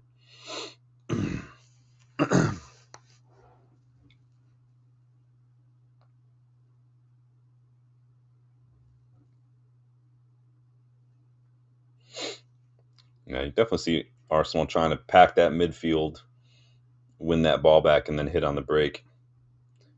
Oh, good job. She hit that with the right. Go on, Camison. There we go. Yeah, Danny, I don't know about you guys. I would think I'd rather give Camison a shot than spend 40 million on Giovanni Quenda, but I might be in the minority. I realize that. Lionheart says we brought our kid up a vegan. Then when he was 6, we treated ourselves to a steak, and it was his first taste of meat. And then that was the steak is definitely wrong.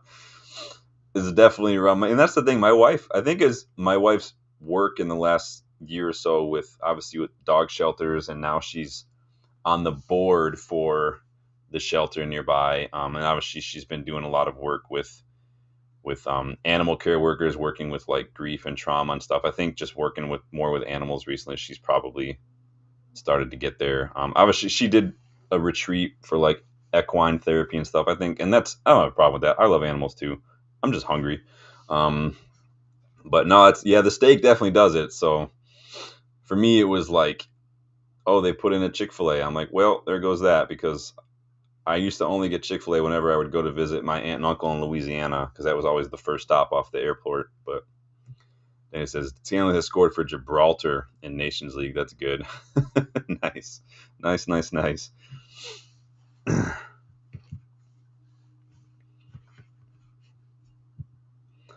Oh, you got to hit that first time, Amas. What are you doing? Oh, you got to hit that first time. Is he not right-footed? Like, I know he's a left back, but is Amas's right foot just shit? Is he a Dallo? Is he a reverse Dallo? Because that's not good. Oh, damn. Fuck. You knew that was coming. Robert Reed, good to see you, my friend. My people, happy Friday. It is happy Friday, man.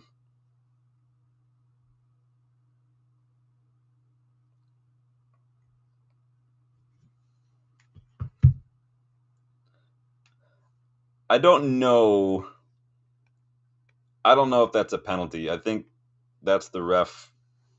Yeah. The actual call that forced this Arsenal guy to go down, I don't think that was fouled for a penalty, but he did shirt pull him earlier, so it is what it is. Yeah. Then he says Kakonki better than both them CBs. Yeah, Monroe's not having a good game. I watched him play a couple weeks ago, and he looked really good, but we just are struggling with the pace of this attack from Arsenal. Like, their pacey players are killing our center backs. Yeah, Danny, my thoughts exactly. Fuck's sake. All right, come on, Murdoch. Oh, I thought he almost got to that. Well done to guess right and for that dive. It's just a little too under him.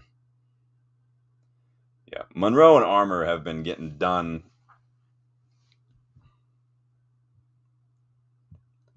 This kid hurt himself celebrating? Did he pull a Jurgen? Well, that's not good. Robert says, watch the show earlier on finance. Good job. Oh, thanks, man. Yeah, I just wanted to, I got into talking with somebody the other day, and they asked, like, is there a way to get rid of these Glazers? And I was like, I don't know. I feel like if there was, we would have done it by now. And so that kind of sparked some research. It sparked some conversations. Like I said in the video, I've got a few people I know that work in like day trading, people that have had a lot of experience working with stock market and just corporate structures and stock and all that shit. So I had a little conversation with some of those guys too, and they kind of clued me in. So again, I'm not going to profess to be an expert, so don't look to me. I encourage everybody to do research as well, but it was interesting, especially when you look at the fact that we're the only club that's paid dividends. The amount of increase in the staff in the last 12 years or so, the net spend on transfers compared to other clubs is just, again, it's more of a reminder of the fact that we are where we are because of the Glazers and no other reason. And so it's going to suck for a little bit. But thanks for checking that out, Robert. Appreciate it. Leonard says, do we think Kokonki will get a shout? He's still young. As Danny pointed out earlier, he's still 16, 17. He's very, very, very young. But I'd like to see him come on right now, though, because our center backs are struggling with these 1v1 situations right now, defending in these balls over the top were killing us first half, and now it's just these defending in these channels 1v1 is killing us. Yeah, Arsenal definitely came out halftime with the better side. What the hell is that? See, now we're looking like we're a little shook right now. It says far the better team. Our center back's killing us. Yeah, Arsenal are just they came out the gate running in the second half, and they just didn't slow down and caused us some problems. And I mean, the shirt pull, it was a soft penalty shout. I feel like I don't think it was enough to warrant it, but we've seen penalties not given for more contact than that. It's just, I think the ref felt bad about the initial shirt pull and decided to do it. There was barely any contact when he went down in the box. I didn't think that. Yeah, Danny, Musa is definitely a step down from Cheeto for sure.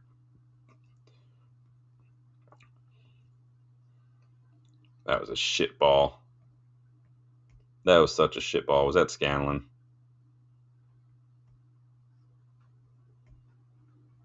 We need to wake up here. It was a tale of two halves today, man. Yeah, compared to Obi, it's a big step down. It is, and it sounds cruel to say that. It's not like Musa's crap, but because I've seen him play really well in some matches I've watched him in, but compared to Cheeto, it's a big, big step down for sure. But game's not over. What the hell? We're so sloppy. We're just playing a lot of sloppy passes right now. There's how many unforced passes like that just, man. Then he says, hook Musa for Montato, play Biancheri up top. Yeah, it's a good shout. Biancheri's definitely the one making those central runs. Musa was playing a little bit more of a supportive role in that first half anyway. Come on, go, go, go. They're hounding Biancheri whenever he gets that ball wide. He's got 3 players on him, and he's got no help. Press him, press him, press him. There you go. Press him, press him. Yeah. But that's why you press, because that's what you can force. What were you doing there? Just let it go. Was that Monroe again? Just let it go, man. Come on, you're killing me, man. Was that 9? Scored for U18's last week. Can't think of his name. Was that Love? It wasn't Love, was it? Love was no. He's the right back.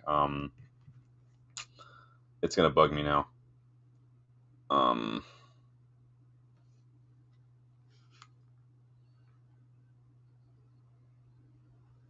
Talking about the one against Blackbird. No. It's one against Wolves. Bradbury, is that what you're talking about, Danny? Bradbury?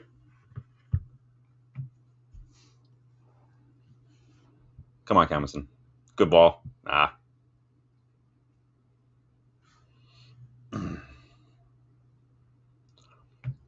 Yeah, his name, I didn't recognize it either. Fucking, what the hell? Yeah, this half, we're just so sloppy. Oh, wow. It's like, oh, that was almost a carbon copy of his goal in the first half. Oh, wow. Look at that drop of the shoulder again. Dang, Cruyff's it. Oh, he puts it on his left. If he had maybe put it out a little bit more and onto his right foot, he might have gotten something more out of that. Coming off his left, that was always He needs to go near post a little bit more. He's going a little too much far post. Go on.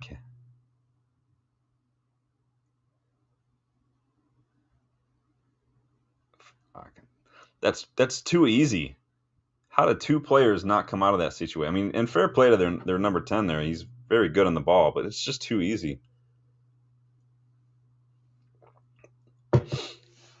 Guy's gliding across the pitch with that ball like prime gigs. All right, go on. Let's go. Let's go.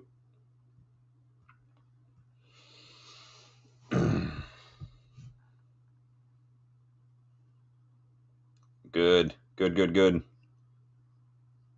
Musa, go on.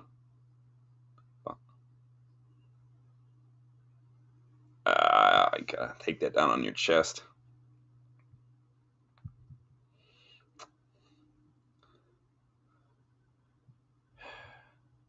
Yeah, it's been all Arsenal this half. We were just that late.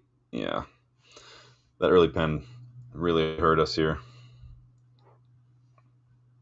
Center back's a little shook, making a lot of dumb decisions right now, not able to cope.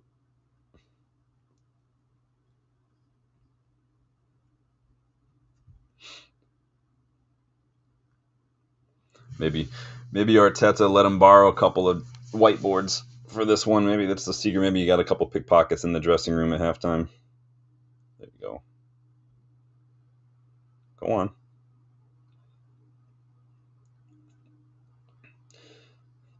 Comison on the ball. It's too slow. It's too slow. Arsenal have been getting back into shape this whole match. We just too slow. This is what we see in the first team all the time too. It's too slow. I'm not saying you just got to freaking hoof it long, but you have to get the ball up the pitch quicker. Pass it, progressive carries, pass the ball. It's just too slow. And I mean, I'm not trying to be. It's youngsters. It is what it is. But I'm like, we've seen the whole game so far. Arsenal are getting like 6 men behind the ball. It's just not good enough.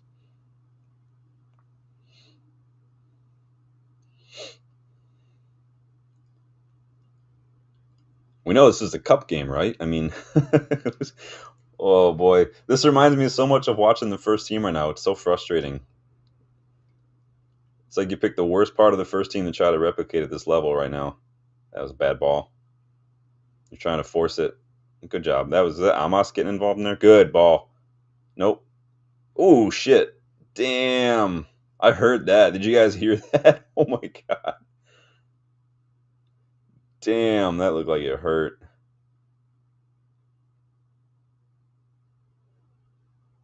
I feel like the contact with Musa was louder than the initial strike. Jeez. Dang. That looked like it hurt. We were playing one time indoor, and playing this team. Justin and I used to play more indoor, and Justin got in the way of this dude's shot, and the dude shot it so hard that it left, like, you could see the outline of the patch on the ball on Justin's thigh. It hit him in the thigh. I was like, damn, dude, that looked like it hurt.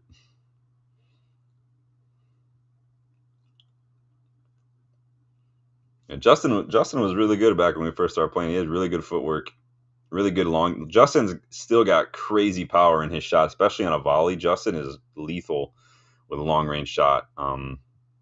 It's scary. He's got, I mean, and he's a smaller guy, but like the power he gets on his shots is insane. That's because he's got good control, good technique. If you have good technique, you can get a lot of power in a shot, no matter how big you are, how small you are. He's got much more power on his shot than I do. But he's also very good at his footwork. He used to dice people all the time. He likes a little back heel flick in the box. Sucked playing against him, little bastard.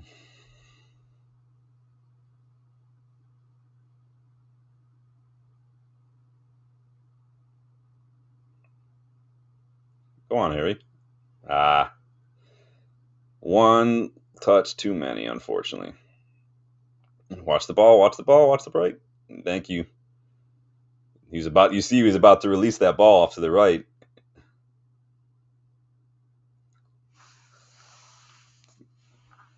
We look a little sloppy, a little disjointed, a little frustrated right now. We're kind of chasing the game a little bit. Like to see maybe another, like, at this point, I don't know what this changing the center backs would make us a little bit more composed, I think, in the back. But we need goals right now. I feel like we need to get like Thwaites on. We need to get Montato on. But who do you take off? Scanlon, maybe? He hasn't really done enough. He's done a little bit more this half, but he hasn't done enough, in my opinion, Scanlon.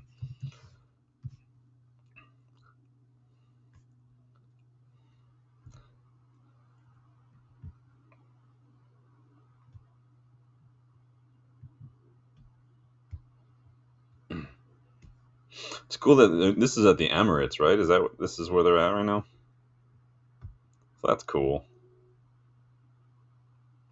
I think the only I don't remember. I think the only match I've seen the youngsters play at Old Trafford in recent years was some of the FA Cup matches when like Garnacho was back in the under the academy.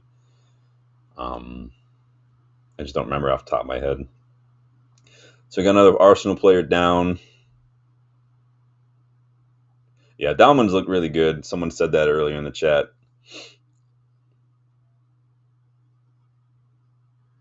What is he doing?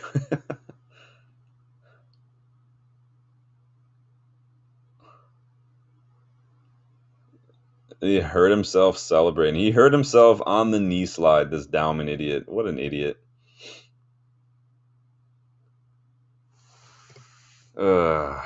Neil, welcome back. It is 2-1 Arsenal. It was 1-1 going into half, and then Arsenal came out all guns blazing in the second half. They've definitely been the better team this second half, and they won a pen. Our center backs are struggling right now. They're struggling with balls over the top. They're struggling with these 1v1s defending and conceded a penalty. Yeah, Monroe, Armour have not looked great. Scanlon's been a bit quiet. Fletcher got a really, really good goal in the first half. It was a beautiful goal. Looks like we are getting ready to make some changes right now.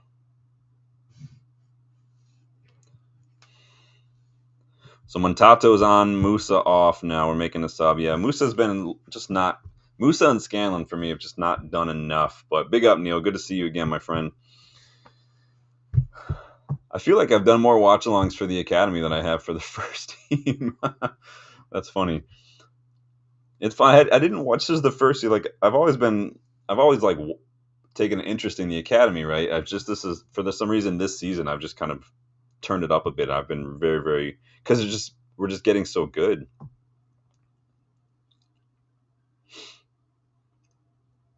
All right, so Montato on, Musa off. Big up everybody in the chat. Please hit that like button for him if you haven't yet. Subscribe if you are new as well. We are on the road to 3K.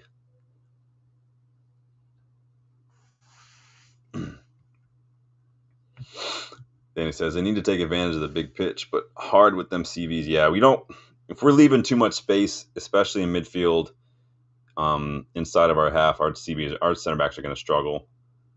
You've seen 3 times in the first half alone, this one ball over the top does it, and they scored with that third one. And then that 1v1, just with that space to work with, our center backs are just, like you're saying, Dan, they are a little bit like Maguire in that regard. They're both just not quick. Ooh, wow. Oh, no. And then he follows it up with that shit. Go, go, go, go, go, go, go, go. Yeah, Amos is having a much better game than I've seen from him in a while. Keep that in. Oh, okay, it was cornered. I didn't know they got contact on that one. Without Cheeto, I'm like, our corners were just a little flaccid on these corners without Cheeto on there. I always felt like we could get something from a corner when Cheeto was playing.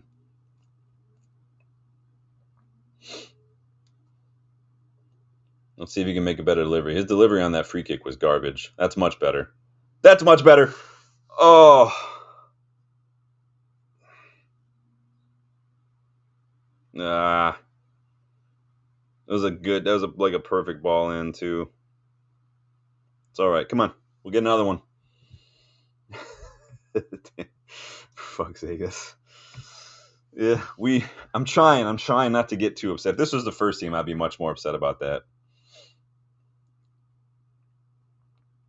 I try to temper my expectations with youngsters because they're youngsters.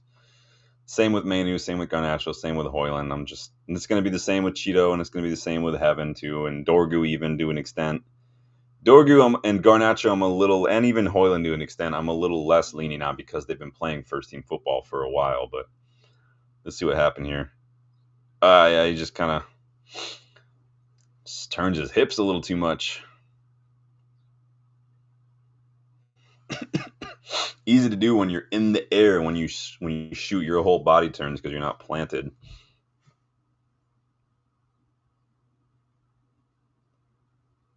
Easy to do too when you're just trying to put your laces through it. Ugh. It's a high boot, ref. Somebody want to... There you go.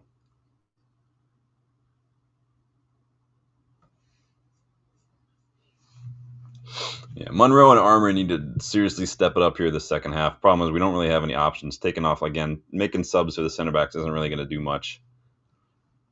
Unless we maybe start putting a little pressure on and getting some corners and free kicks, then maybe I could see trying to get some taller physical bodies in there. But we need goals right now. We need some ball progression. We're getting done by these balls, man. They're just getting space every time they get on the ball. Oh, thank fuck for that shit.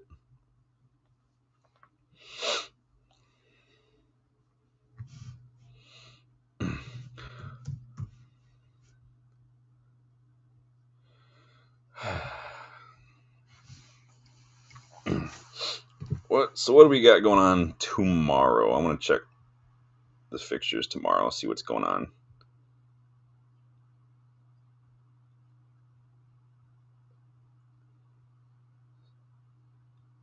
Anything interesting? It is FA Cup weekend, that's right. Bournemouth Wolves could be interesting. City versus Plymouth, if anybody wants to. So Middlesbrough play tomorrow at 10. I might have to go on Hayden Hackney watch again. PSG Lille, that could be an interesting game. Not much else going on, honestly. Oh, we got Atletico Madrid versus Bilbao could be fun. I might have to put that one on. Bilbao look really, really good. I have nothing but respect for the way Bilbao do things. To only get Basque players and to still have that club competing and doing well and getting in Europe and stuff on a regular basis. I mean, they won Copa del Rey as well, and they're building their local community. They've got. I read in that book Edge that they don't really sell player shirts. They want the kids in the neighborhood to put their own names on the shirt. Oh, good ball. Get in there. You got to take that shot.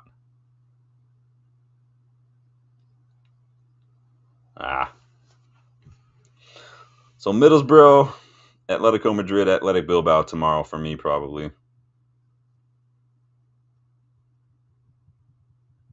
Maybe Wolves, Bournemouth. That could be fun. Go on. Fuck, that was so overcooked.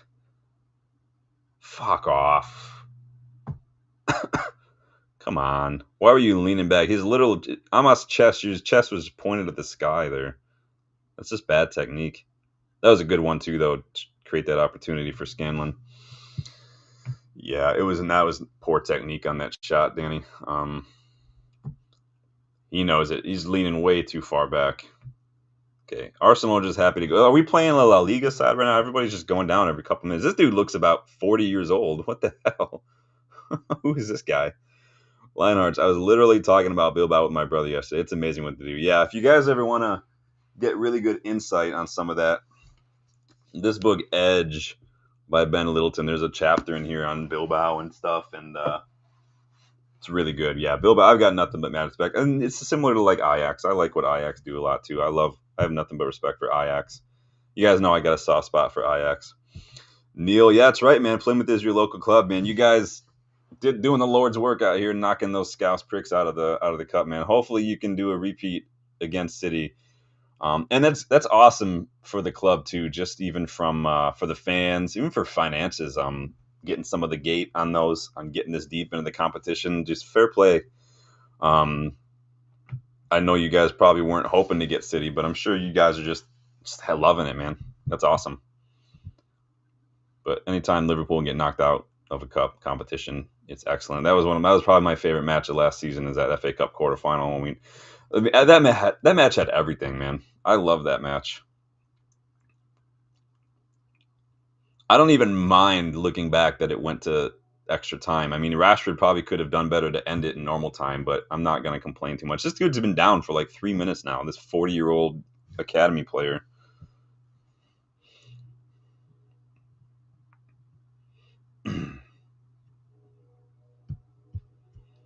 How much time have Arsenal just wasted sitting here?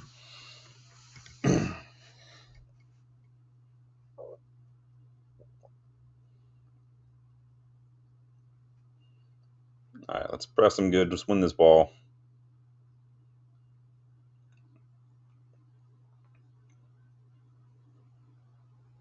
There you go. Go on, Camison.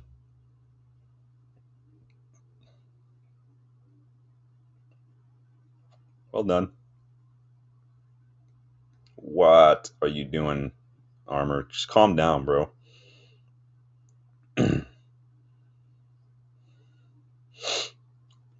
Monroe. Waited. There we go. There we go. Nope. You got to come to the ball, dude. Come on.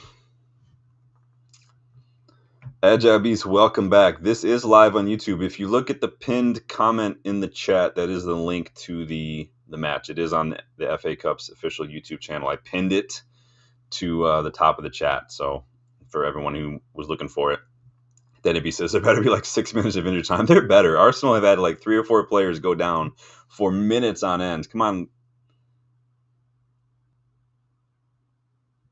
Fucking put the ball in the box.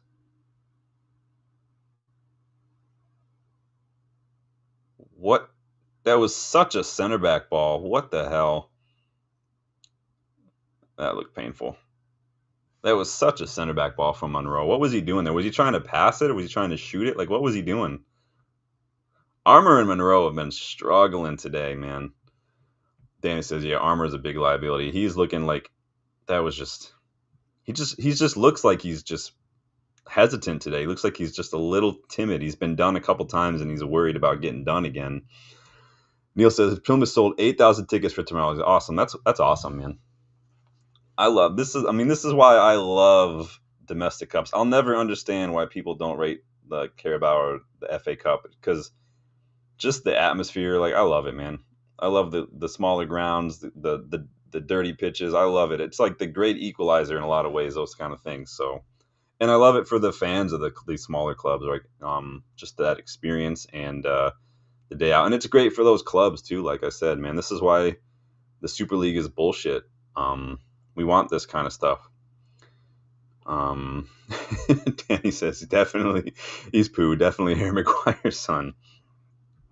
Oh, look, another Arsenal player down, getting some calf here. Leonard says, hey, Maguire's been on point recently. Yeah, he's Maguire's he did well to lock up Delap yesterday. Obviously Maguire has his limitations, but he also has his strengths like any other player. So if you like Hoyland, if you play the opposite of where if you try to play a high line, if you try to build out from the back with Maguire, it's only going to cause problems. But if you're happy to soak up pressure, if you're happy to have him play long balls, if you're happy to have him win those aerial balls, then Maguire is probably one of the better players on the pitch on the day. You have to play to the player's strengths, though, and you're not going to force a 30, 31-year-old Maguire to suddenly get turned into Ronaldinho on the ball. It's just not going to happen. He's just not built that way. Fuck. Danny says, not first time you cost them this few times this season. Yep. Yeah. Neil says, no, I am Exeter City, but friends going to see. Nice. That'll be fun. Is it at the Etihad or is it at Plymouth? I can't remember now off the top of my head. Let me check and see. Oh, it's at the Etihad, man. I almost went to the Etihad for the women's game, the women's derby, when I was there, but I could not get a hold of anybody at City's website. The website was not letting me do anything, and then when I tried to call him on the phone, nobody answered the phone. So I'd be surprised if they actually had anybody who worked there on the phone. So I didn't get to go to the Derby when the women played. It would have been nice to wrap up with that victory after that bullshit result against Brighton. Yeah, City are at home. That's too bad. But you get a split of it, so that works.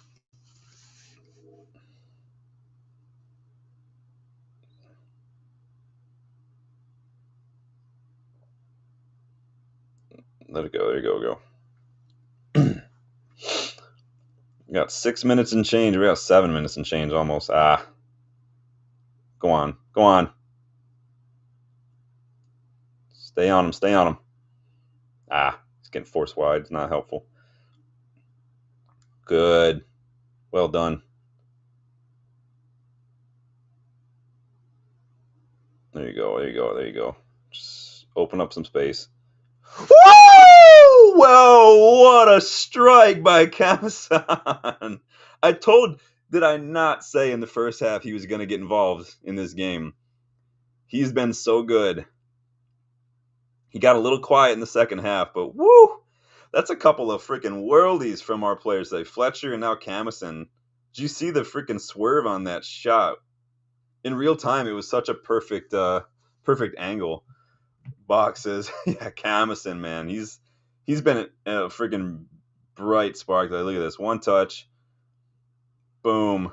That was some shit. That was some Dallo level defending. Just give him all sorts of time and space on the ball. Bach says, wow. Look at this. That was a good angle right here. Oh, wow. And keeper got a hand to it, but there was nothing you could do about that. Game on, folks. We got a freaking ball game on our hands here. Yeah, he's quietly been up there for me. Fletcher probably first half for me, but Kamasan is definitely up there. Amos is in with a shout, but Kamasan's probably overall the whole game. Kamasan's probably he's been doing everything on and off the ball. He's been good defensively. He's made a couple of little unforced errors, but this is why I'm like, why do we need to buy? We don't need to buy Giovanni Quenda, man. Just promote Kamasan. Like, how old is Quenda? 17, 18? We don't need to spend 40 million on a 17-year-old when we've got these academy players. I hope Amorim is at this game right now. Because Kamasan's doing everything that you're going to want Quenda to do, and he'll just rotate. If we might end up keeping Dallo, maybe we'll play Ahmad as the wingback and let Kamasan rotate with Ahmad, but we don't need to go by Quenda. We just don't.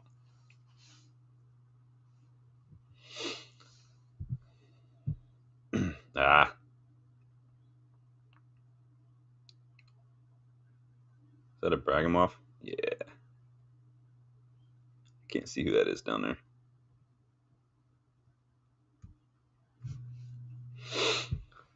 Ugh.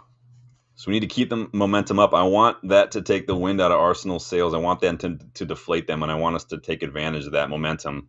That was a decent ball in. Heavy touch. Heavy touch. How is that a foul on us? Our player went flying.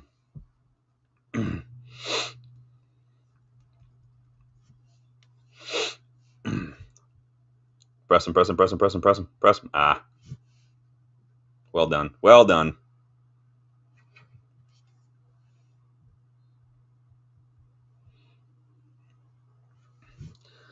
My freaking boots here yet?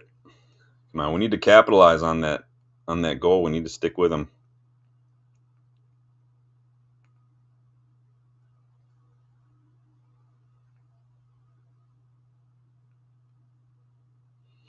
Super bummed my freaking new boots aren't here yet. I was supposed to be here yesterday. Well done. Well done.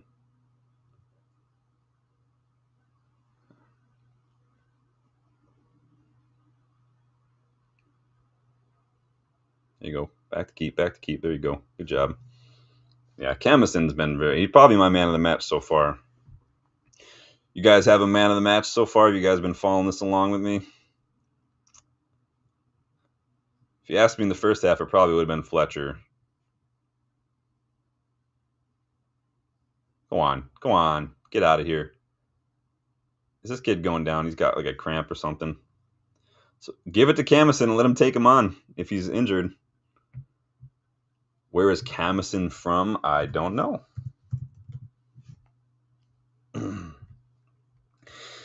Jaden Camison, he is born Sierra Leone. That's what I'm looking at here. So he's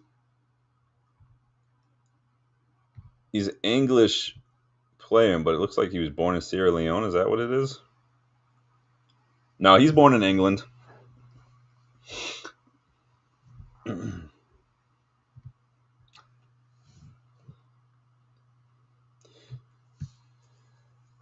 Thwaites, I didn't even notice Thwaites came on. I haven't heard his name until now.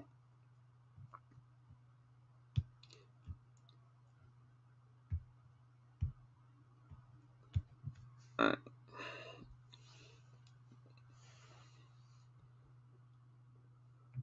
That's a great strike. Yeah, it was an excellent strike from Camison. It's harsh too because we've had a couple of really good goals. We did really well, especially in that first half. It's just our defense has let us down a little bit today, which is harsh. But let's like to win this and then just get on the counter real quick and get another one. That'd be great.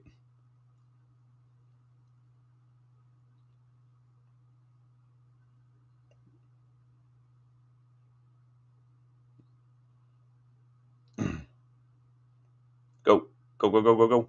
Go. You're letting them get back into shape. All right. Or just hold on to it for a half a year. That's cool.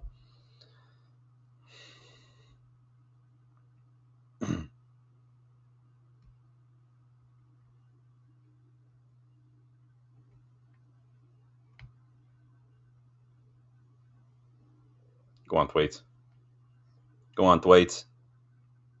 Go on, Camison. Fuck.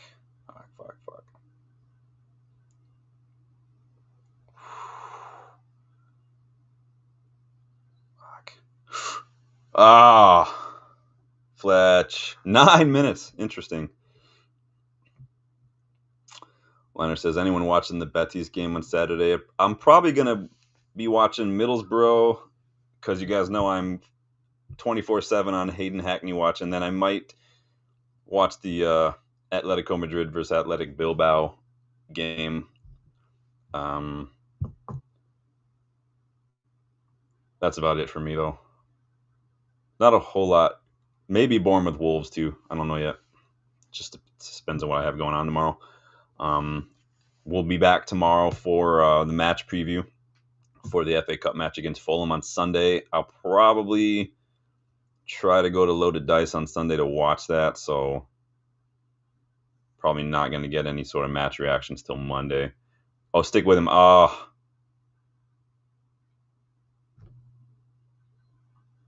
Put the flag up, man. Come on. Yeah, but anybody, what match is everybody watching tomorrow? Let us know in the chat. Lusally. This might be good for us. Get some speed.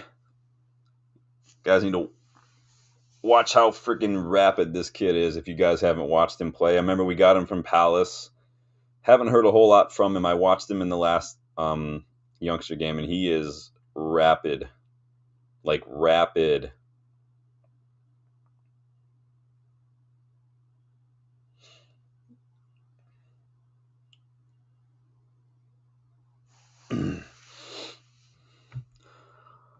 Liner says, interesting to see how Anthony does with a proper challenge. I mean, Anthony's definitely found his level in La Liga, and he just can't hang with the physicality. So it's probably his best chance ever of getting something in Madrid with the way that they are just injury crippled right now. But Valverde's done very good when he's had to fill in. So I don't know what Real Madrid's squad looks like right now. We watched them in Champions League. And Valverde did just fine against City. They were excellent. Come on, guys, get stuck in, get that ball. I hope Lacey's not injured again. I thought I saw that he did get a little something recently. There you go. Good job. But did I misread that someplace? Did he get injured? I feel like he did.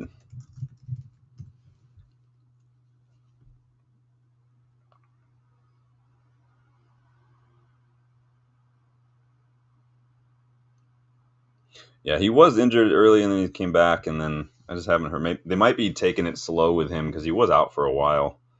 They might not be pushing it too much. Ah,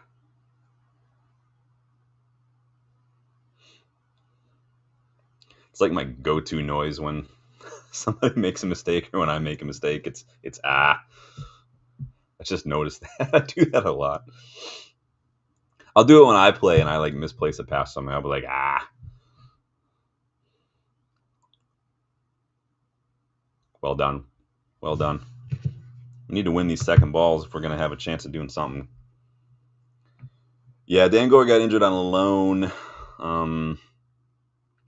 Unfortunate. He's another one that I worry like with injuries with Lacey, with like Ethan Laird. When you guys remember Ethan Laird, it's just those injuries are catching up. Some good play there. Watch this runner. Oh shit. Well done. Well done. Why are you trying to dribble it out of the box, Amos? That was so risky. You guys know I hate that.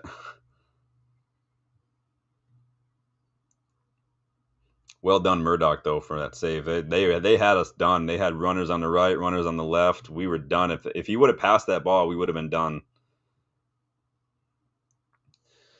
Whew. Blessed, yeah. Yeah, that was a close one. Fuck.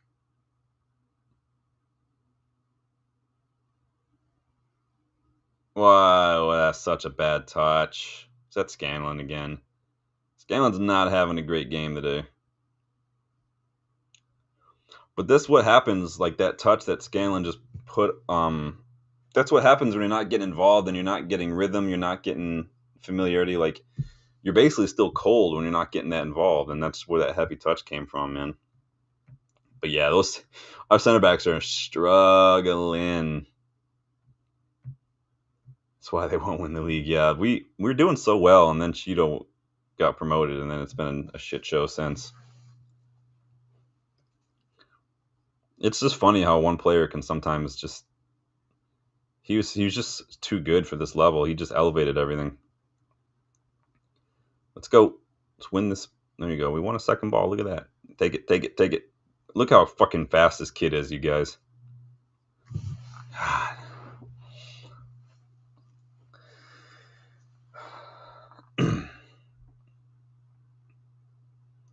Got like 3 minutes left and change. Oh, I'd love to score here. If Cheeto was still here, I think we would have scored.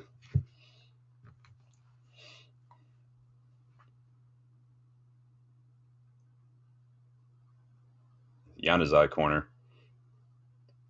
Yanazai corner.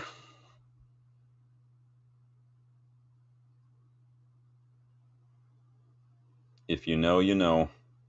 Yanazai corner. Someone's got to put a ball in the box. Let's go. That's another corner. All right, I'll take it. I'll take another corner. Just go to extra time or just go to pens? I don't know what the rules are at this level in the FA Cup. Somebody let me know if you guys know.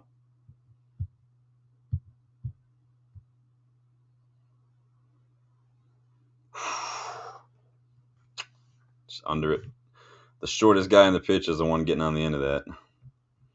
Liner says, after our talk yesterday about the number 7 shirt, I went on the old Google. I didn't realize Keith Gillespie was given the shirt in 92. Interesting. We've had some interesting players take that number 7. Memphis, Di Maria, Owen. But also we've had some absolute legends. Obviously Valencia didn't want it. Too much pressure. Yeah, Keith Gillespie, there's a blast from the past.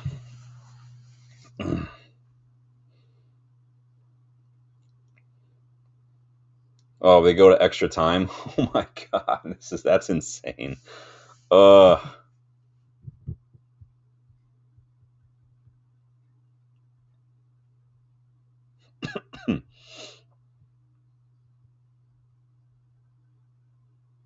Ah.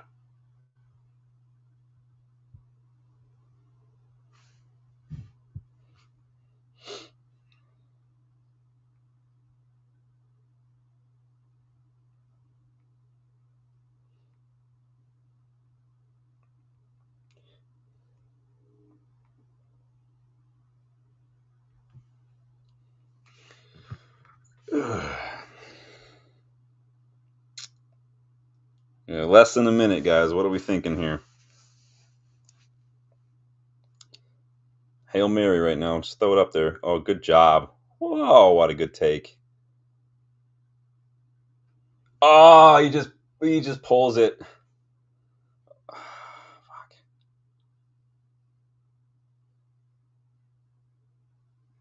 He just pulled that a little bit. He did so well to win it. He just I need to try to whip that in around the back post. Yeah, yeah, yeah. Right said Danny. Blast from the past right there. Man, I don't want to go to extra time.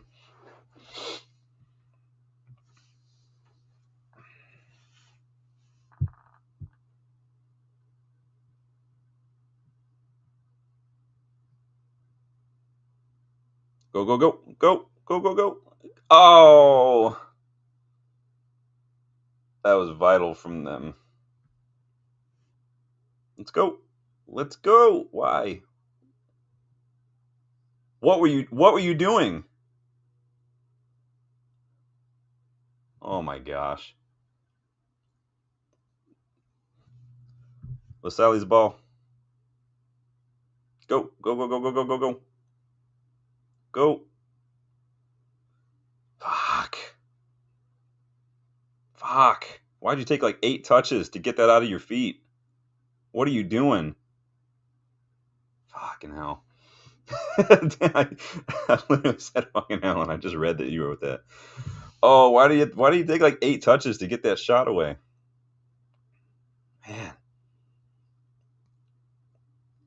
Fucking hell, man.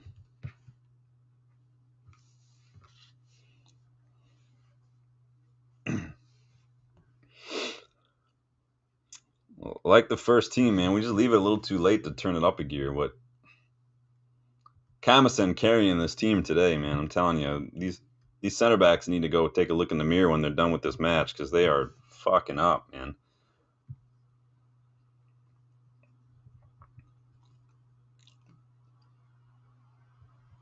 Of course it is. Ooh, how's everybody feeling about this so far? Linus says Gillespie was part of the deal for Cole, correct? That was a long time ago. I would have been about 6 or 7. Yes, it was. He was used in a make weight in the deal for Cole. It's one of those players plus cash kind of deals.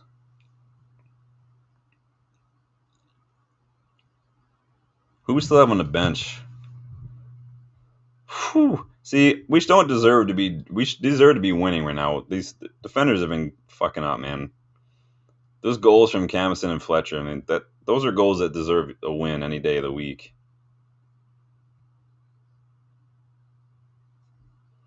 Jeez. Oh boy. But yeah, that is correct, Lionhearts.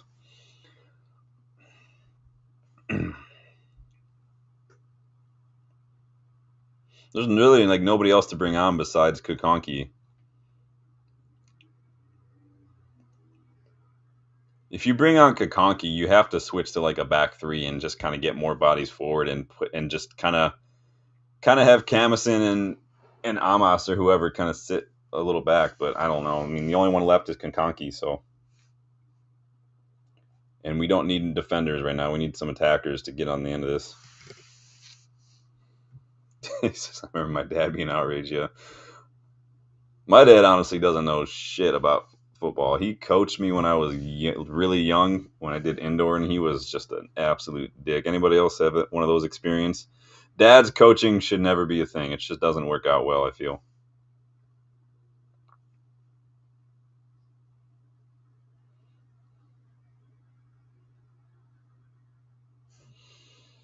Another half hour, at least, unless we go to pens. Ooh.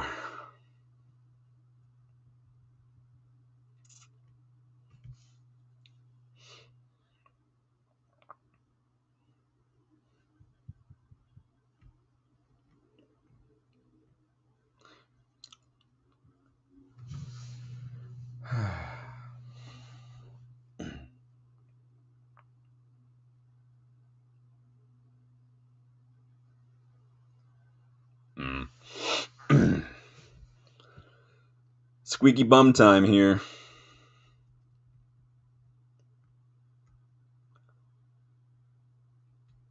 Need to keep doing what we're doing. We're getting a lot of good chances. We just need to be a little tidier on the ball, especially in that midfield area. We're playing a lot of really bad passes, and we're putting ourselves in unnecessary stressful situations. Just need to be a little better on the ball, a little quicker to get the shot away or get the pass away when we do get into that final phase. I understand he's even an Arsenal fan, but everybody secretly prefers United. We are just coveted, no matter who you are. Everyone who says they're not a United fan, you love how Grealish backtracked on his Manchester will always be red tweets when he joined City too. Prick. Box says Micah Biereth has scored 3 hat-tricks in February in League. He just joined Monaco in January from Sturm Graz. That name sounds familiar, Biereth. Why does that name sound familiar to me? We've been linked with this kid before. I feel like, did we mention him in a transfer talk video at some point? That name sounds super familiar. Monaco have a couple of good players. I like Elisa Ben Seguir. Okliech is very good as well. A couple of good little like young number 10s attackers. Those guys are good.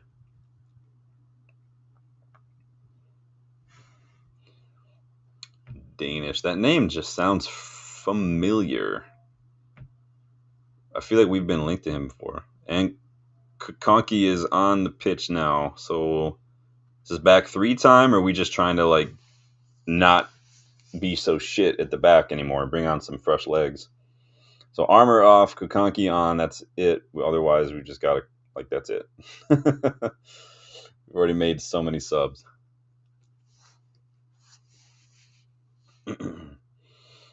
Lionheart says, talking about Grealish, hypothetically, if he did become available, would you? Fuck no, I wouldn't take Jack Grealish.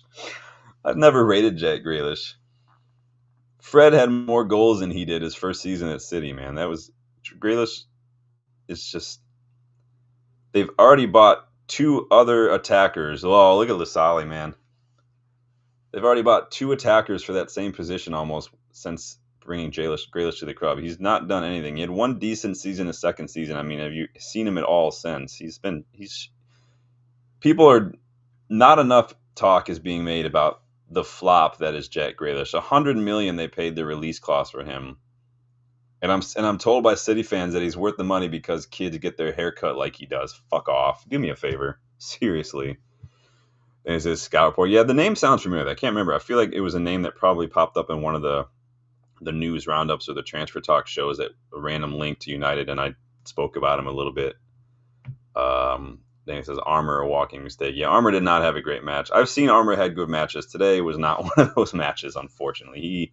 He was a little shaky. Like Maguire, he just struggles against that pace. Looked a little awkward trying to just kind of turn and handle those situations. Just didn't really look like he was comfortable in those types of situations. What's happening here?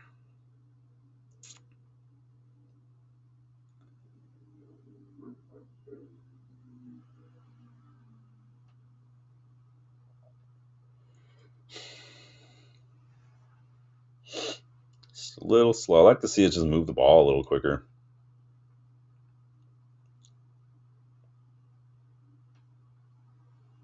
Good job. Too heavy. Heavy touch. Go on. Ben Carey. Go on.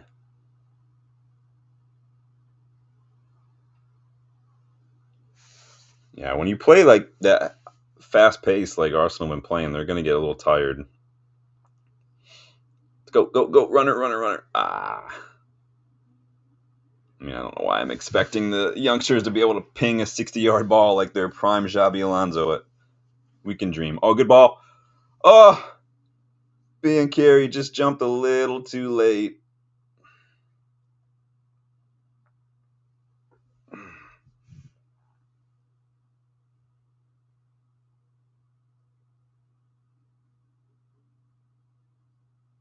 Dauman, man. This kid is just all over us.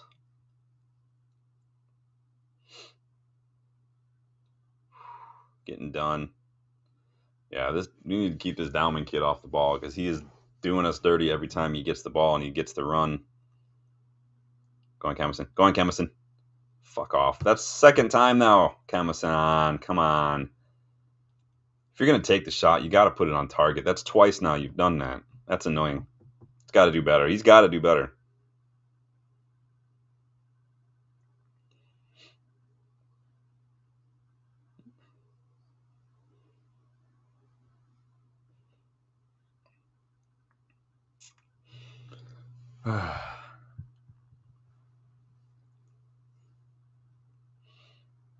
What was the score before we went to pens against Arsenal? Do you guys remember what that was at full time? Is this like a mirror image of that match? I'm going to look it up.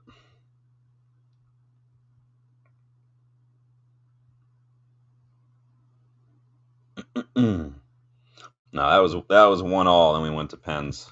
Similar though. Yeah, they are tired. Hopefully, Kokonki's fresh legs can help us out a little bit because we need to get some bodies forward. Yeah, it was 1-1. Thanks, Neil. I couldn't remember what. I knew it was obviously a draw. We went to pens, and then Binder had an absolutely played out of his freaking skin that match.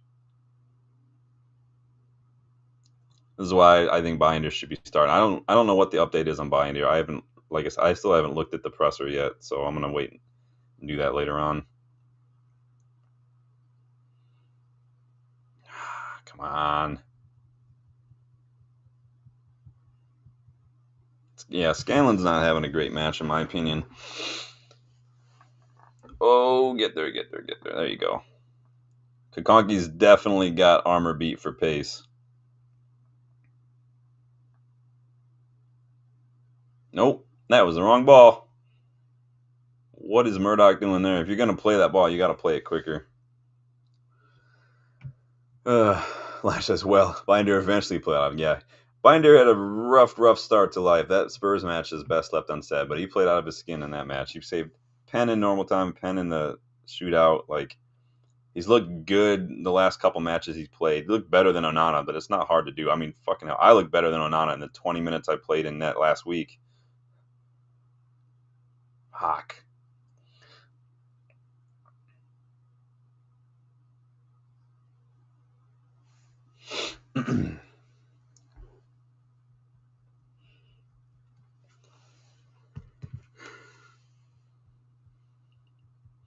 I see me yawning. I feel old, sleepy already.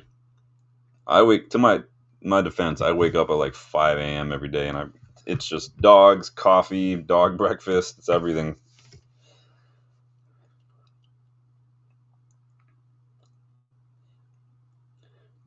Brando. I thought that was a typo. His name is Brando. Nice.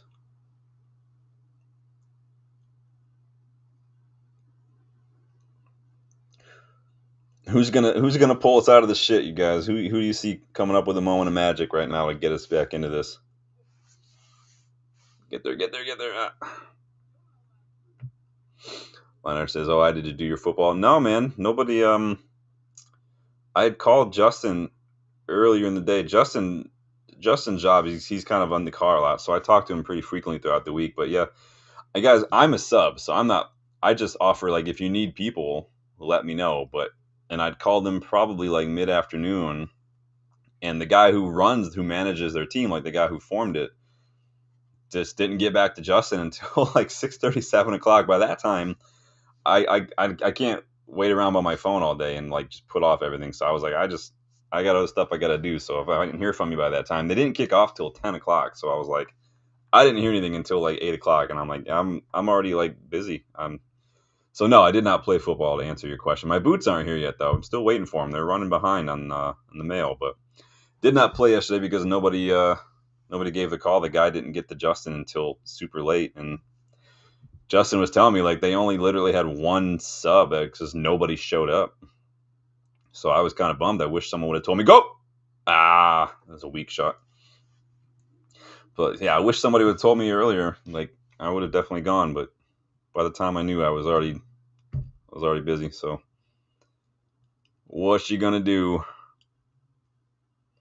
Next week, this game is supposed to be at like 8 though, so I've got a client at 6. Hopefully, I'll get done early enough to go do that. But Ibram, man, yeah, it was just not a good shot. It was an awkward shot. He was kind of facing towards the touchline and trying to come back across it. It's a hard one to get, but so hopefully next week. Hopefully my boots will be here by then. He looked offside there, Lassalle. Oh, he's so fast. Woo! And the fumble, Selly.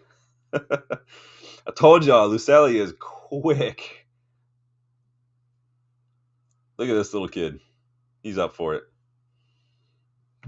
Get in, son. Yeah, Lucelli's got that pace, bro. He's got that Rashford pace, man.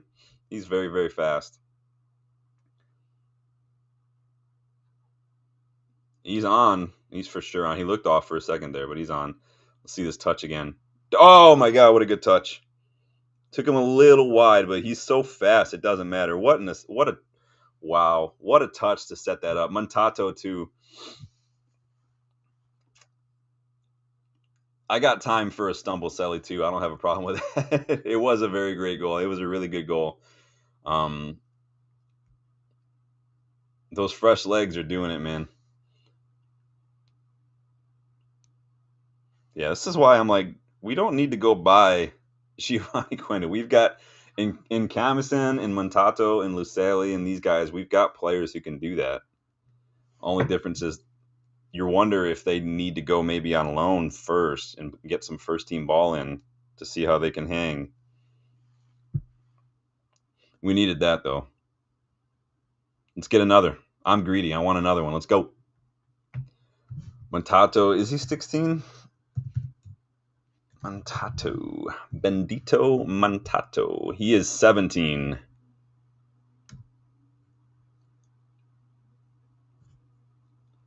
This has been a good cup tie. I like this. Yeah, Montato is 17 and Bragamov, uh-oh.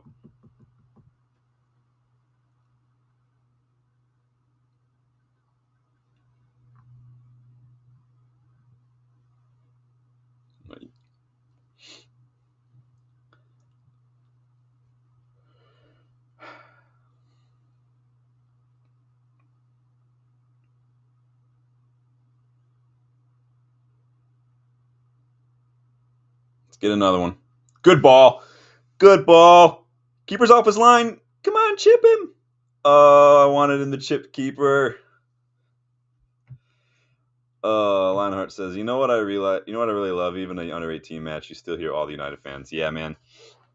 It was excellent at the match I was at Leigh Village. So we like when you get the hospitality, unless you pay for like the private box, you get like you're in there with a couple of people. So we're in there with a young couple and their child, and then like an older couple who had like season tickets. But yeah, there was plenty of people at that match, and it was awesome. I love it, man. So we're United fans, man. For the most part, we've got good fans. I do think we're a little bit knee jerky sometimes, but that's fans in general. But boot it. Thank you.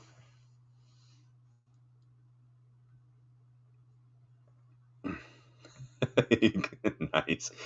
We want Glazers out. Say we want Glazers out. I'm up for it. Very like Quenda. He's left foot. Yeah, he's left foot. He's good. Don't get me wrong. I'm just like, I'm thinking about the other positions that we need to do and how skint we are. I'm like, is that a priority? Is my question. Same with keeping. Like, yes, we definitely can improve, but is it a priority? We need goal scorers. We need a better midfielder. We're gonna need a left-footed center back. Now, goal scorers doesn't mean striker necessarily, but we do need someone who's going to score some goals here. Good job. Ah, too many touches. Nope. Gets the ball. That's what's up, ref. Good non-call, ref. I mean, does he get the ball? I'll take it. I'm not gonna complain. I'm not gonna point it out to the ref. I'll say that he didn't quite get the ball, but whatever. Maybe the ref's paying us back for that soft pen. There you go. This is what I was doing indoor. Like we were up by like 2 or 3 in the last couple minutes, and I was playing keep, and I was just doing kind of like what Kokonki's doing on the ball, just kind of standing there, just kind of basically telling the opposition, like, you're the ones who got to score. Come out and do something. I'm good on the ball. I can hang out here all day.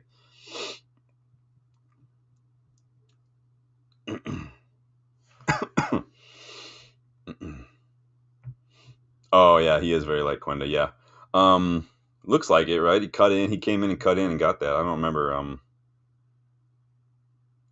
FootMob doesn't go into that much detail with the footedness of the academy players, unfortunately. What's going to be really exciting is maybe next season or something. When the next FC game comes out, we could get some more of these youngsters in the game. We've already got Obi. We got Heaven now. Ennis is in there. A lot of these guys are in there. Shirt pull, ref. Thank you. Oh, come on. That's messed up, bro. You need him in the face.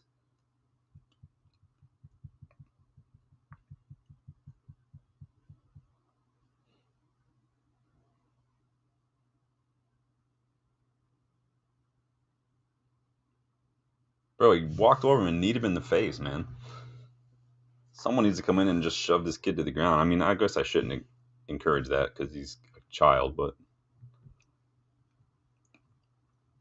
man's game demands a man's price. You're gonna need someone in the face. You're gonna get battled.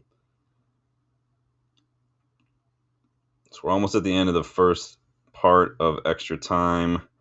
United up 3-2. Thanks to some our goals have been better, in my opinion. Like even like the goals we've conceded have been just sloppy. Just no need for it.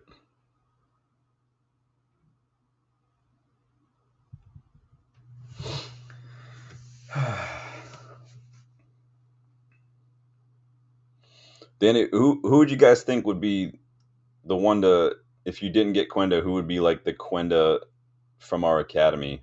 Camison, Montato, maybe Lasalle, Scanlon.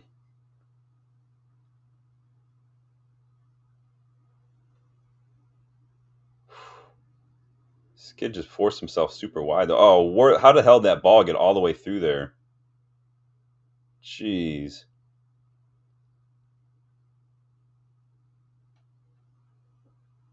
Go on. Ah.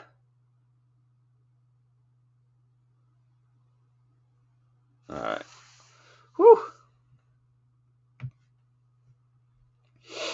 Lionheart says, I stopped playing after FIFA 22. I haven't looked or seen anything on the game since. Has it progressed much since? Yeah, Kokonki did well there, Danny. It depends on what you define as progress. I mean, everyone's gonna.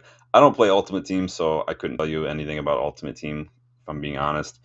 They added a feature this year that I've been wanting for a while, the live start point, so you can start a career mode save in like mid-season, and it gives you the table, injuries, even you can activate all that realistic, which I like, but they've made it doesn't work because they do squad updates so frequently. Like, so they have to update the live star point date to coincide with the new squad update. So if they haven't added a new live start point and they've updated squad, that squad update won't apply until they add it. It's really weird, but it's got bugs like it does every single year. It just is what it is. But they did add this year. So you got, if you're at academy. So I utilize the academy every time I do it. I'll get 3 scouts. I'll scout different positions. I'll basically make a full academy squad. But this year they've added academy tournaments, little 5-a-side tournaments that you can actually play with the academy players and develop them that way as well, which is pretty cool. Matato or Camison, says Danny, as like the Giovanni Quenda alternatives. Yeah, either one, honestly.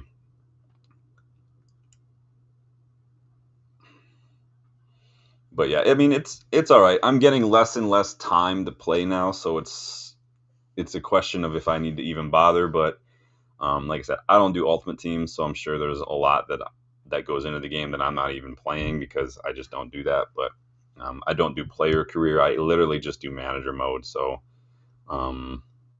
if you've seen, I did a poll. I'm going to start that probably this weekend to start a new save, but I let you guys choose the priority positions that I should sign. I try to keep it a little bit more immersive, a little bit more realistic. I try not to just go crazy. I try to look at the way we play, the players that we've been linked with, and try to make it a little bit realistic. But you guys prioritize the center midfielder and then a striker. So I'm going to go for a bigger name, a more pricier center midfielder, and then striker. And then I'll work with the other positions that I think I need to prioritize, and like maybe get Bashali on a free, maybe get someone like a Chris Rigger and Nippon who are cheaper, Mess Antoine who are cheaper to kind of fill in those other spots as well.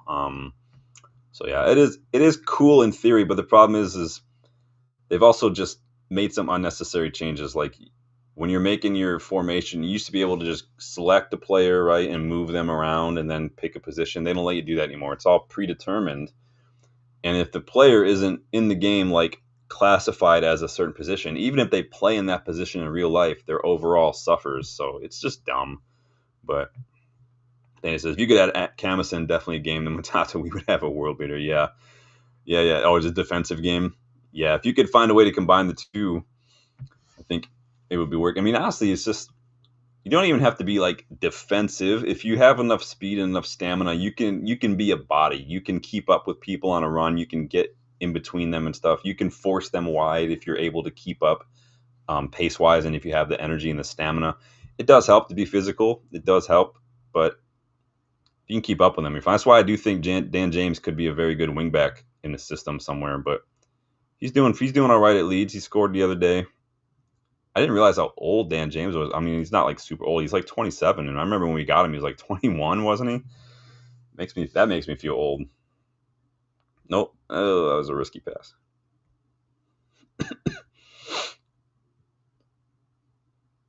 Oh, that's ref. Come on, he's holding his arm, bro. This is why you can't let those balls bounce over the top, man. You never know what's going to happen.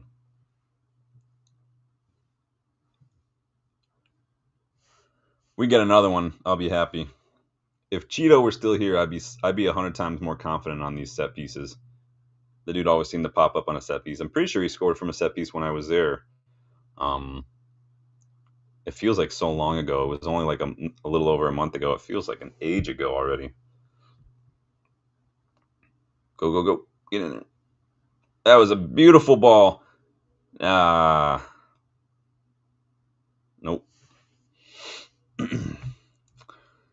Camison has that physicality more than Amos. Yeah, he definitely is. Like Amos is definitely a little slight, but Amos's footwork is on point. But as we've seen today, Camison's got that filth too, man. He's got that silky touch. He megged one dude. Camison's playing out of his skin today. He's having a great match.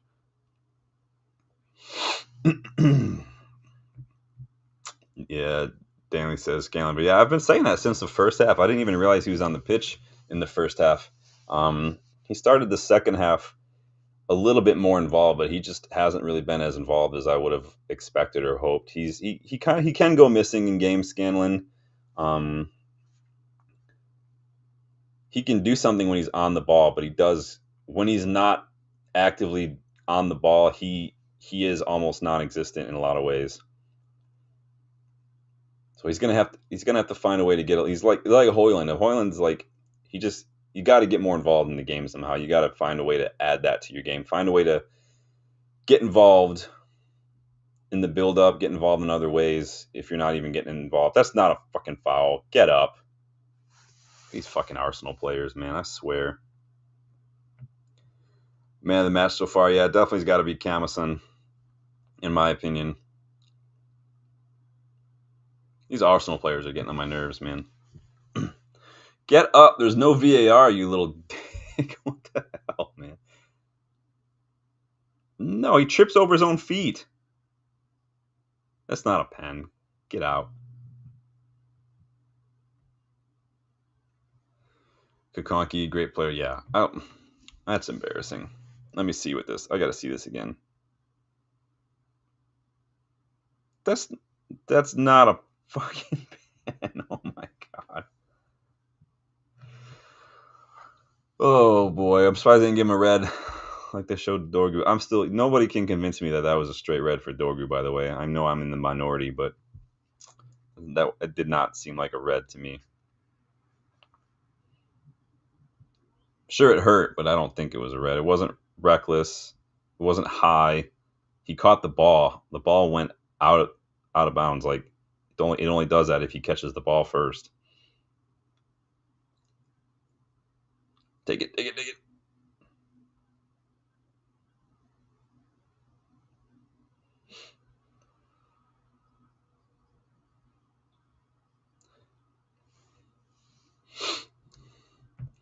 Leinart says, which of the Fletch brothers? It's got to be Jack, right?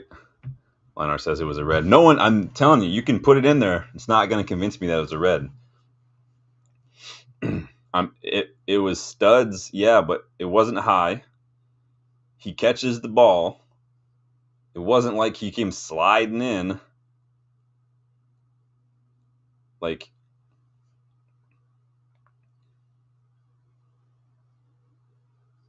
I'm sure it hurt. Hutchison, but I don't know. I feel like Dogu got the ball. That's why it went flying immediately back out of touch. But it is what it is. Moot point at this point. I don't like it when they call it a foul after you've won the ball just because of the follow through. We've been done by that a couple times. I remember Shaw. We went on a counterattack once, and Shaw won the ball with a slide and caught the ball, but they caught the follow through. But we went all the way up the pitch with it, and we scored, and they pulled it back from VAR because they said the follow through. And I'm like, he caught the ball, man. Like it's like game's gone if you're giving cards and calling fouls when players actually win the ball in these 50-50s. Go on, Camison. He's having an excellent match, man. I can't say that enough today. So you guys can say it was a red. No one's going to convince me it was a red, though.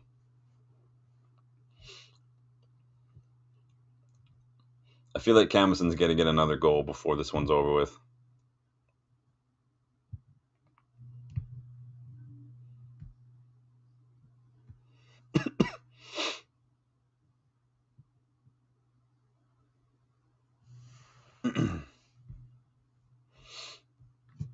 See? Proof right there.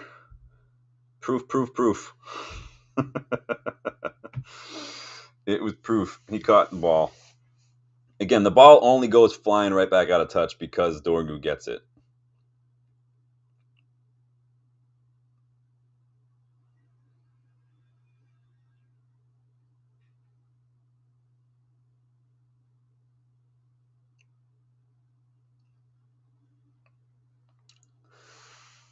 Got about 8 minutes here in chains. Let's see if we're gonna hold out. I like what I've seen from our goals. All of our goals tonight have been excellent. It's just some poor defending in the first half really kind of put us under a bit of unnecessary pressure. But I'm not gonna. You guys know I don't dig out the young players too much. I mean, I could be critical, but it's more from a place of constructive criticism. But keep up with them.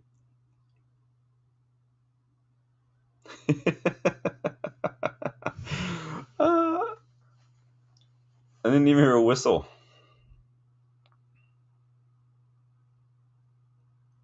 That's funny.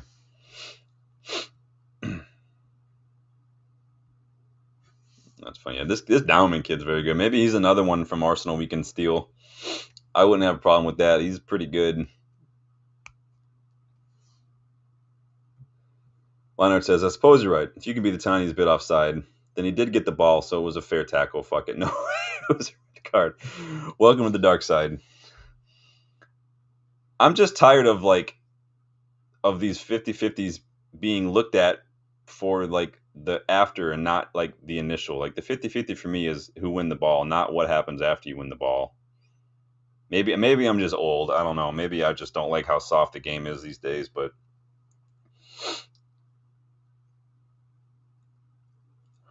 this Downman kid, though, I need to figure out who this kid is because he is. I wouldn't mind us stealing him like we did Cheeto.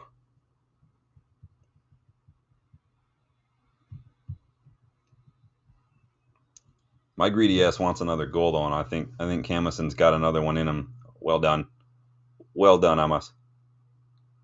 Well done. Just be smart with it. Oh, good ball. Good ball.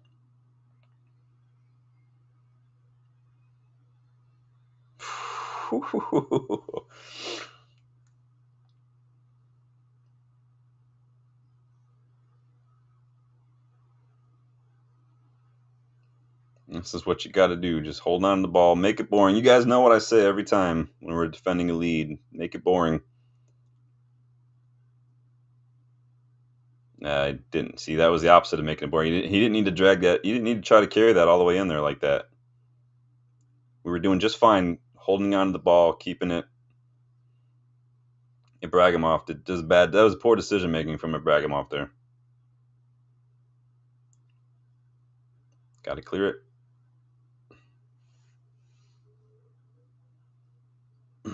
That Thwaites who's down.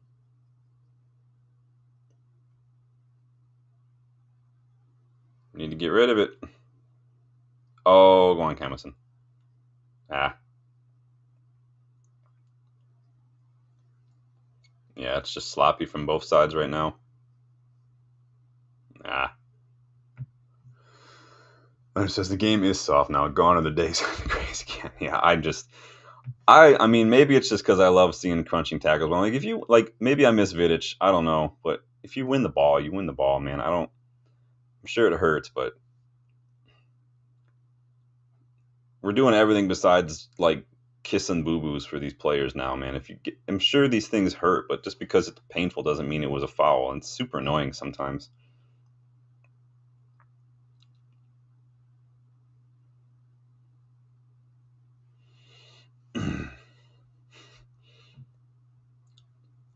Says with the Martinez stamps are keeping it alive.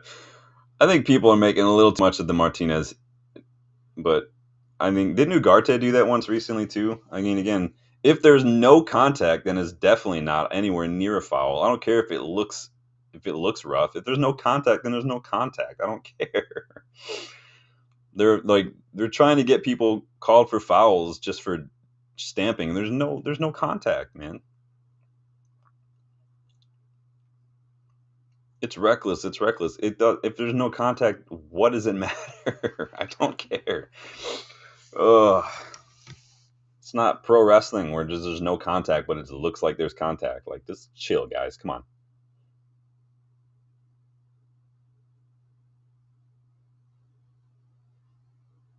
Oh, just gets under it a little. Tell you what, there's a night and day difference when Kakonki took over in defense than when Armour was there. And I'm not trying to be too harsh on the kid, but Kakonki just looks. He might even. I don't know how old Armour is, but sometimes again, it's different players at different ages. I mean, even the same age, they're just at different places in their development. At this young age, Kakonki just looks better than Armour. Go on, that's a foul. That's a yellow. Oh, he got sent off. That's the captain too. He's done.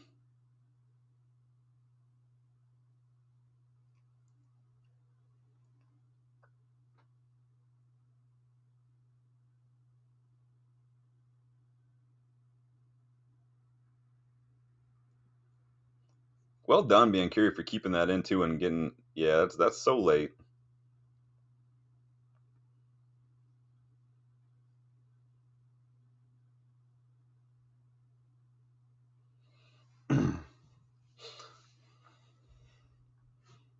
But yeah, Lionhearts, that's what I want from another left-sided defender, is that mentality, that leadership, that fight. Someone like a Schlotterbeck.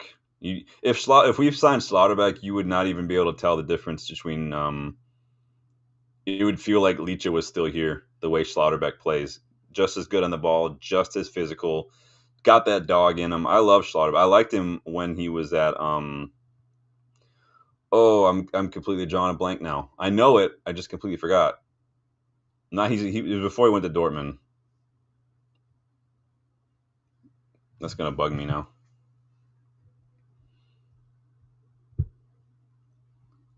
But yeah, Schlotterbeck would be like a like for like. Pavlovich would be another one who's almost a like for like. This happens to me all the time. I just lose track of shit. Freiburg. I knew what it was. I just couldn't remember it. Freiburg. Yeah, when he's at Freiburg, he's got a brother too. His brother's not as good, but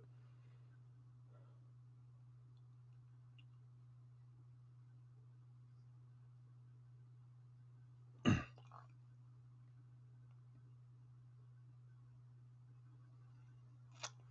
need to stay composed here. We got a little bit of time. We got a minute to go here. We need to stay composed, hold on to the ball, make better decisions. There you go. Wow, good little second touch there. Force it. Yep. Force it. Force it. Force it. Yep. Stay with him. Where's this help?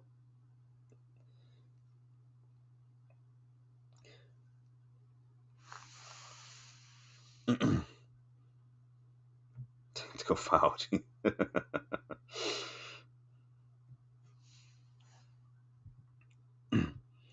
Dude, fair play to Biancheri. He started this match and he's just going hard in the paint, man. There you go. Just boot it. Oh, good take. Get there. Oh, that was Scanlon. Well done. Lucille. I was a little behind him.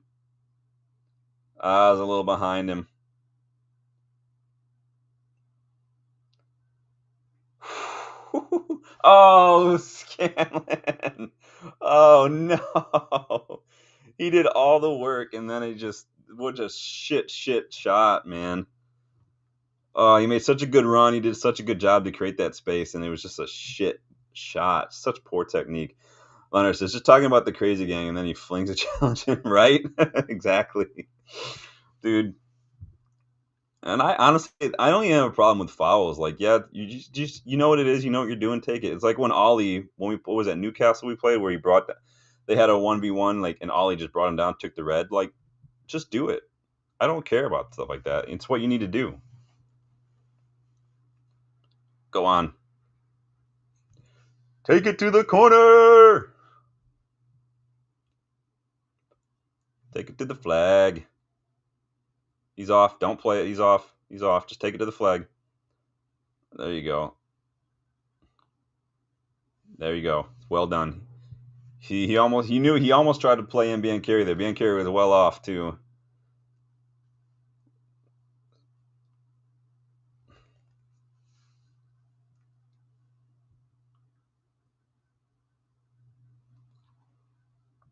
Well done. Vinny Jones. Oh man. Vinny Jones, I always forget that he played. Who did he play for? Was it Wimbledon he played for? I don't remember now. I just remember that, like, photo of him. Like, I think they were lined up for like a set piece or something. He just grabbed dude's balls, man, and just squeezed. It's like the most involved Scanlon's been all match, and it's just don't do it. That's twice now. Abramov's just gone for the glory, man. He needs to just chill out. Abramov's got that Bruno in him, where it's like, in these moments you need to just chill, and he's just trying to do too much, man. And there it is, the good old days, man. I don't even need to get that crazy. Just bring me back some classic Vidic, man.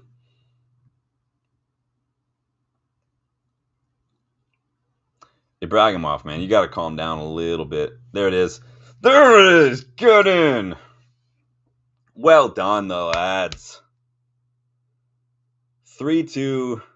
in a very, very back and forth, very physical, very tiring match, I'm sure, for a lot of the lads. But we put ourselves in some scary situations defensively, but we did. Camison's got to be man of the match for me, man. As like Danny says, yeah, great result.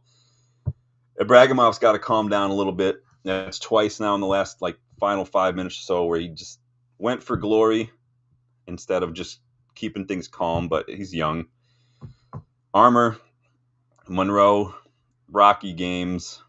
Amos was fine. Camison's got to be man of the match for me. Musa is definitely a step down from Cheeto, and it sounds harsh to say that, but it's just the facts. Biancheri started really brightly. Obviously, had a really good little flurry back there in the end. Did really, really well to keep that one ball in play and get that opportunity. And Camison, man, is just involved in everything, it seems. So, well done. I'll take it. So, we play, Neil, if you're still watching, we play Plymouth Argyle's kids in the FA Youth Cup semifinal. Well done, man. Well done. So maybe, Neil, we can do a watch along for that maybe, and then we can have you get involved. Well done. 3-2 goes. We take it to extra time, but it is what it is. It was a fun match. It's a fun result. So we had a little bit of a stumble there for a couple matches, the under 18s, but we brought it back in the last couple weeks. So I will take that, man. Whew. Good match. I'm going to take this out of my ear because that gets uncomfortable after a while. Who was you guys' man of the match? I mean, do I have to ask? I'm pretty sure we all probably in agreement, maybe Camison, but let me know in the chat what you thought of that, who stood out, who maybe is next in line to get into the first team, who probably could do with a loan, maybe, who maybe has a little bit of development left to work on. Obviously, these guys are all young, but they're obviously, as you can see, they're very good. So anybody who hasn't watched a whole lot of the academy, I mean, it's very strong. Like I said a couple times now, this academy, both levels, is probably the strongest I've seen it since class of 92 came through. So many of these players look like they are just on the cusp of, within the next year or so, probably getting involved in and around the first team. And I'm excited. And plus, we've still got youngsters that haven't even joined yet. It's youngsters that we just signed. Heaven, Diego Leon, very, very good. Name says loan owns 2 yeah. Some of them probably, I mean, Biancheri, I think, is probably up there for loans. He's 18.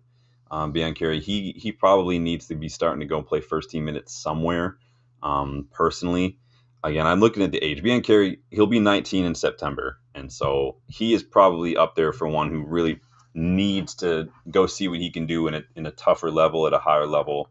For me, he's probably it, I think, but we'll see. It's not my call, but hope you guys enjoyed that. It's always fun. I need to go let my dogs out, maybe get some food, and then just get on with the day, put together the preview for tomorrow. So it's going to be it for me. You guys, thank you for stopping by. It's always fun. Always a fun chat. Always good to reminisce a little bit in the chat.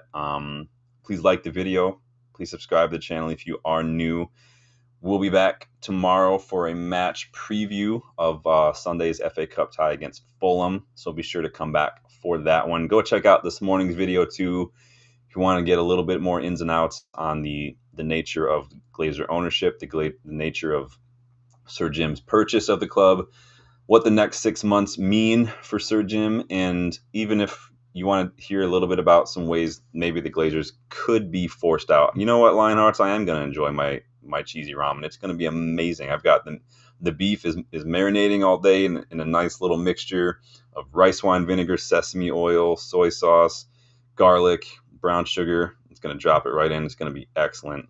Goals says Lusali needs to be playing more in the under 18s. Yeah, he definitely looks excellent, man. He's so quick. He's so rapid.